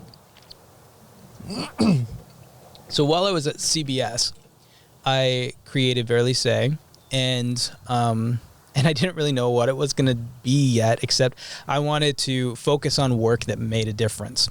And so Verily Say was motion graphics and visual communications company based out of New York when I started. And yet I had a UPS address in Midtown. And that was my HQ. It was a post office box that looked like an official building in New York, so that any clients outside of New York would look on my website, and it would have that suite in New York City that was really just a box. Tips like that I got from his podcast, like how to sort of fake it till you make it. And I was working full time at CBS, and I had a lot of downtime. A lot of jobs like A&E Networks, you would be so surprised how much free time you have when you're getting paid that much money to sit there and fill a seat. And then the overtime they hand out like candy, $400. $400. I'm saying $400 because it's time and a half. And they extend you for 4 hours, and they hand it out for like candy to everybody all the time. And you're just sitting there for nothing to do. So instead of watching Netflix, I'm building my business, and I built my website. I built my products. I started building relationships through email and through LinkedIn, literally cold emailing people on LinkedIn who were like social media managers and things like that, and trying to build relationship, saying like, I said, when I grow my business to this level, I'm going to need to rapidly expand. Can I count on you to be a freelance social media manager for me? Found somebody to do that, go on to the next thing. So I have a small team of freelancers. And by the time I moved here. I had a photographer in New York, 2 videographers in New York, a videographer in Texas, a videographer in LA, an advertising guy in Singapore, and then local talent like Cam for videography. And all of them are just freelancers. So I hire them on a per project kind of basis. And I had a copywriter in Las Vegas. And so depending on the project, and I also had a fake assistant for the beginning. Jasmine's real. Carissa, I don't know if you ever dealt with Carissa. Carissa's real too. She's my sister. But but I actually ended up like logging in as her email more times than she did. So I would respond. Here's a pro tip. Yeah, you actually gave me this tip once. Here's a pro tip. In any, especially as a content creator, if you're looking to become an influencer or anything like that, you need a manager to reach out on your behalf so you don't look desperate. So as a content creator, and this has completely been a hobby / experiment the last few years. I've gone to 16, 17 different countries. Anywhere I go, I can stay in a hotel for free. I can have free food, free VIP experiences, whatever. Because I have, 18,000 followers on Instagram, and that's another conversation to have. It's like how I built that up and whatever. But it's that, but also it's because I have my quote unquote manager reach out to these hotels on my behalf and say, Joe Lord, who has this amount of following, who has had his work seen by millions of people on NBC, who's done work with Disney and blah, blah, blah. Just this elevator kind of pitch email template, copy, paste, send it to 10 different hotels in Paris. 3 of them get back. I get my choice, stay there for a week for free. All of that to say, managers can, you fake it till you make it with that. Because if you have a bad client experience, which I have had, a contract that was entered into, $4,000 a month contract, it went south. I don't want to say the name of it. It's like a legal thing now. It went south because they didn't know what they wanted until 3 months into it, and then they knew what they didn't want. It wasn't part of the contract. They didn't want to pay me more money, and I wasn't going to change. It was a bad relationship towards the end. It was toxic, and it was this close to going to court. But my manager was handling all of that. Yikes! I just knocked over my water. My manager was handling all of that, but it was really me in a different email suite, and it helped keep the tension really low with my personal engagement with the client when we would go out to coffee in New York, try to work something out, or I would jump on the phone call, because the tough conversations are being had with the manager, and it's sort of a person in between. That's really still you, but that's really still you. Yeah. But it's a buffer, and it really works. I think it works awesome. In negotiating contracts. It works in getting free gigs as an influencer or promoting yourself. It would work for your friend who's the motocross guy. If he had that to correspond with you, you still would have showed up in Virginia, had his quote unquote manager orchestrate it instead of him. Yeah. And in fact, if he was looking for a lot more people like you to make content for him, his quote unquote manager could be reaching out to all these content creators on Instagram to do quote unquote free work for his brand, but it's really him. I'm not going to let him listen to this now. Has that ever backfired? I mean, you're basically telling white lies. Like when somebody says they want to speak to their manager and right. Well, hello. In his case, she's real. She is hey, real. Sis, can you here's a backstory? So I didn't fake it for very long, but when I first started my company, I needed that extra buffer. And I've always been like that with my emails. It's a really weird fact about me. I have more emails than anybody in the world. I promise. I have an email, joelordsocial@gmail.com for all my social accounts. Joe Lord bills for every single bill. Joe Lord spam for everything that made me check that stupid box that said required email. Joe Lord blah, blah, blah, photos, whatever. And every single email is a different category of my life. And so on my phone, I can turn it off if I'm not doing that category. I don't have 11,000 emails unread. Quick, it's like something that I've used personally in my life. But as far as having a manager, like a fake quote unquote person, it's still me. It's still it's just a different name. And what you're doing is you're giving a perception of something larger than yourself. And so when you jump on a phone with somebody, you can say, yeah, it's me over here, Joe. How's it going? Looking for $10,000 for this video project. And they think I could hire a freelancer for $300 to go do that. The mindset, the perception of your individual self is less than if there was a perception of a greater company. And so Joe Lord of Verily Say, creative director, sounds much more official in an email asking for $12,000. And honestly, it is more official because that's, I may be Joe Lord of Verily Say, also secretary sometimes. But those are individual roles that I've built to be scaled out. And then within 6 months, I had somebody doing Jasmine took over all of my office virtual assistant stuff. And Chris's account no longer exists. But I also learned as a freelancer, as an entrepreneur, I learned that I can't be everything all of the time, and I'm going to need people for these different positions. And so I figured out office assistant, highest priority, because that was the email that ended up needing a lot more engagement. Then salespeople, not so much. It's all about who you know. And so then I would represent myself if I'm trying to build relationships and so on. Yeah. So has it backfired? No, it actually saved my ass once. Carissa got the bad rep, and I was able to come in and save the day. I love it. See, normal people don't think like you, and I think it's awesome. I don't know. The job description. I'm hiring an admin. Can you please write that up? And I'll just quote you. Normal people don't think like you. Yeah, there you go. I never would have come up with this. What's the story behind the 2 Emmys?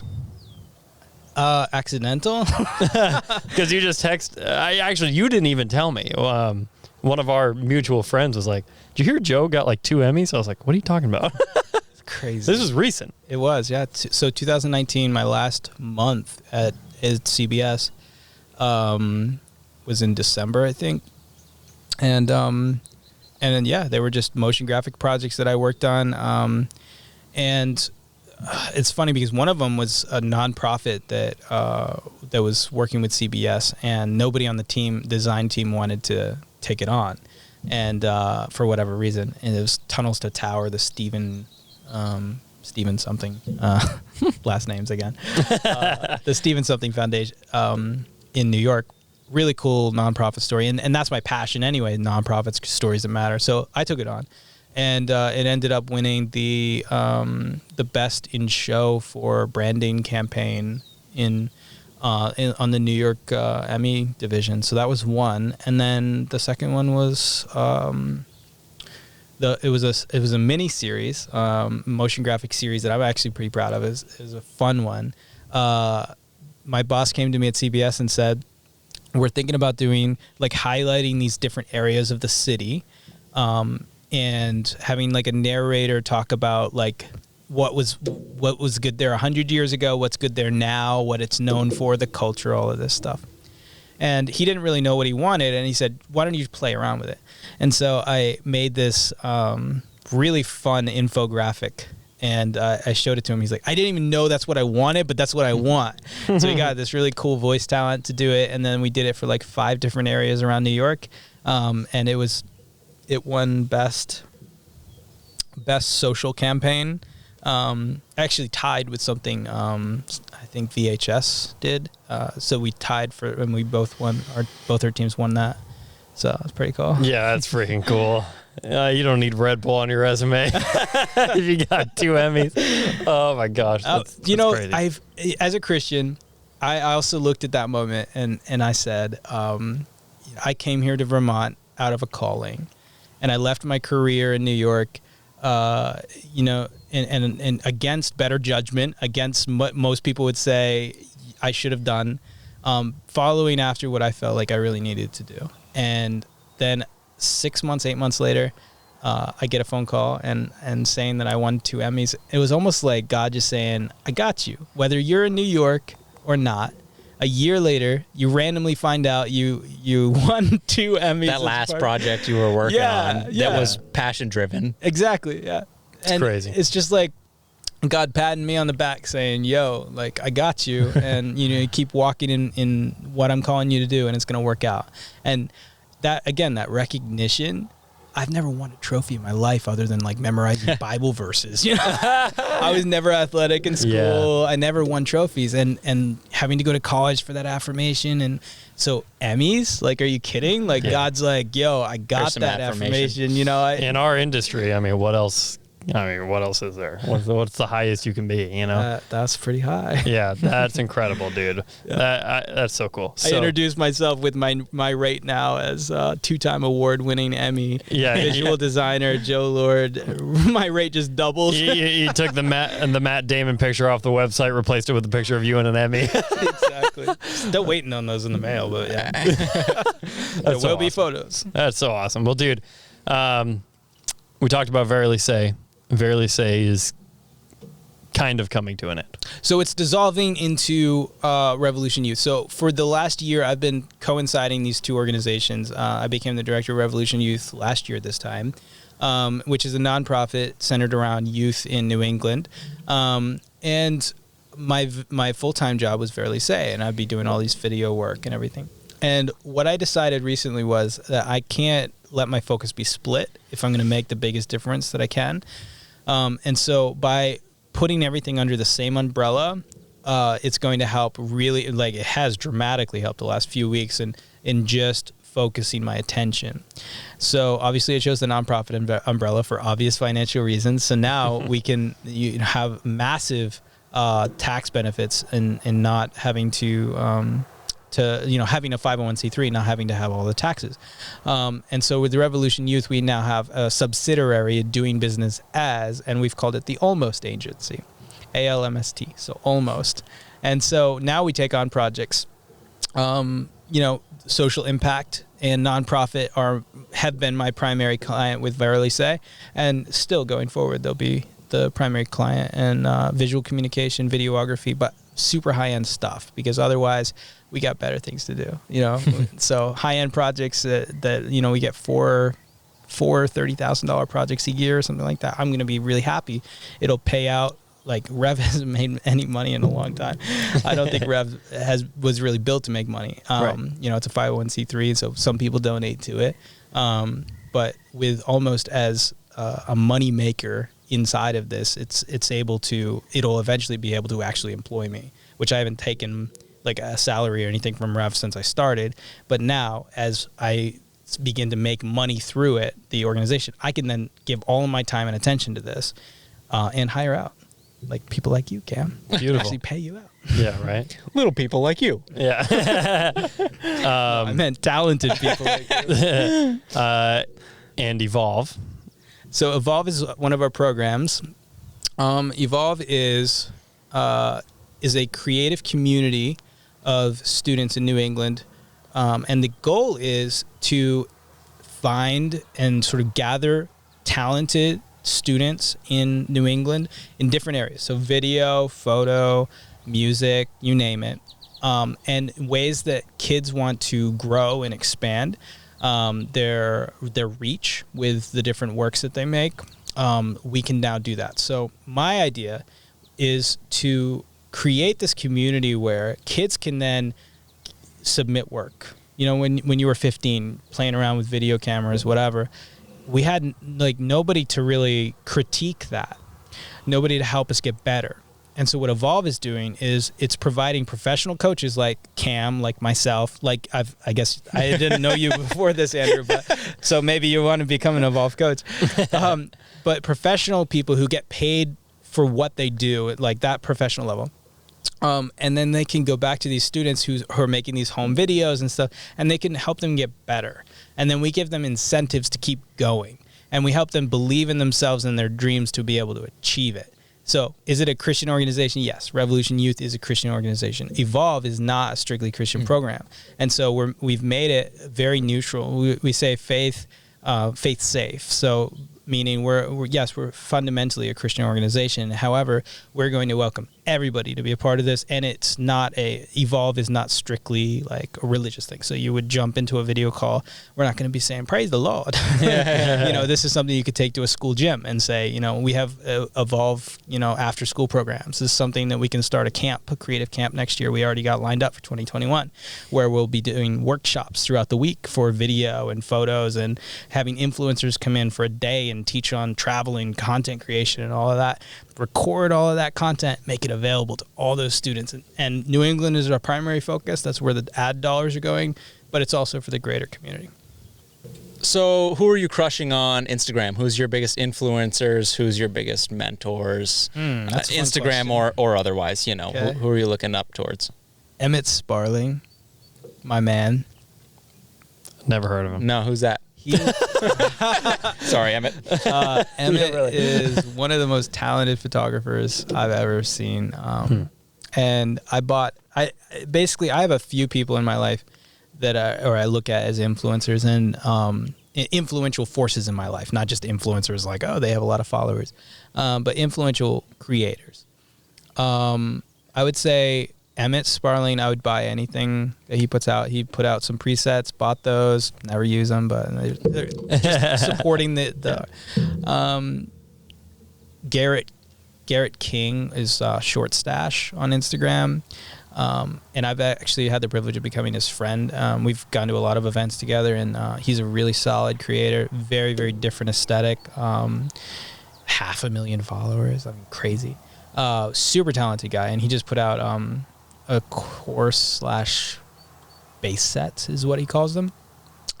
Sold it for like $150, bought it. You have a few people who you really look up to and admire the heck out of, and you just buy everything that they put out. You're part of their true fan network, So I would say those guys, being able to just capture. I'm really big into photography lately, which is kind of, I didn't embrace it for so long. I was like, I didn't call myself a photographer for like a year after I had my DSLR. And it wasn't about the equipment for me. Like I raised my first 10,000 followers on Instagram just with my iPhone photography.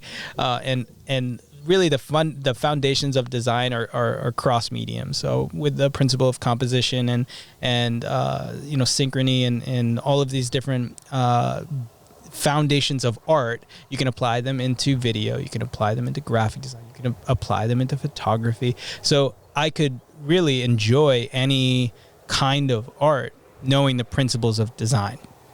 And yeah, so I dabbled in photography and I started to embrace it lately more so than ever. I really love that it's just a moment in time captured. It's so unique. It's not a video that like I love to make videos too, but photography, there's just something about being able to print it out, put it on your wall, and it's a literal moment snapped in time that you put all that effort and story into, but it's open for interpretation. Videos aren't usually open for interpretation. You make them, you tell a story, you lead the viewer through that narrative, and you get them where you want them, which is great. But it's also there's something abstract in the unknown and beautiful in the simplicity of a photograph. So, yeah. Now we're sounding artsy. Where can people find you? At Joe Lord, JOLORD on Instagram, or reach out to me in email, joe@revyouth.com. Sweet, dude. Thank you so much for doing this. Dude, this was pleasure. awesome. It was a lot of fun. This is our longest one by far. Yeah. What a blast, man. Cool. Love to hear. I'm so glad I've been able to hear the full story now. Yeah. Okay. Thanks, guys, for having me on. I really appreciate it. All right, dude. Pleasure to meet you. Thanks. Yeah, you too. Peace out.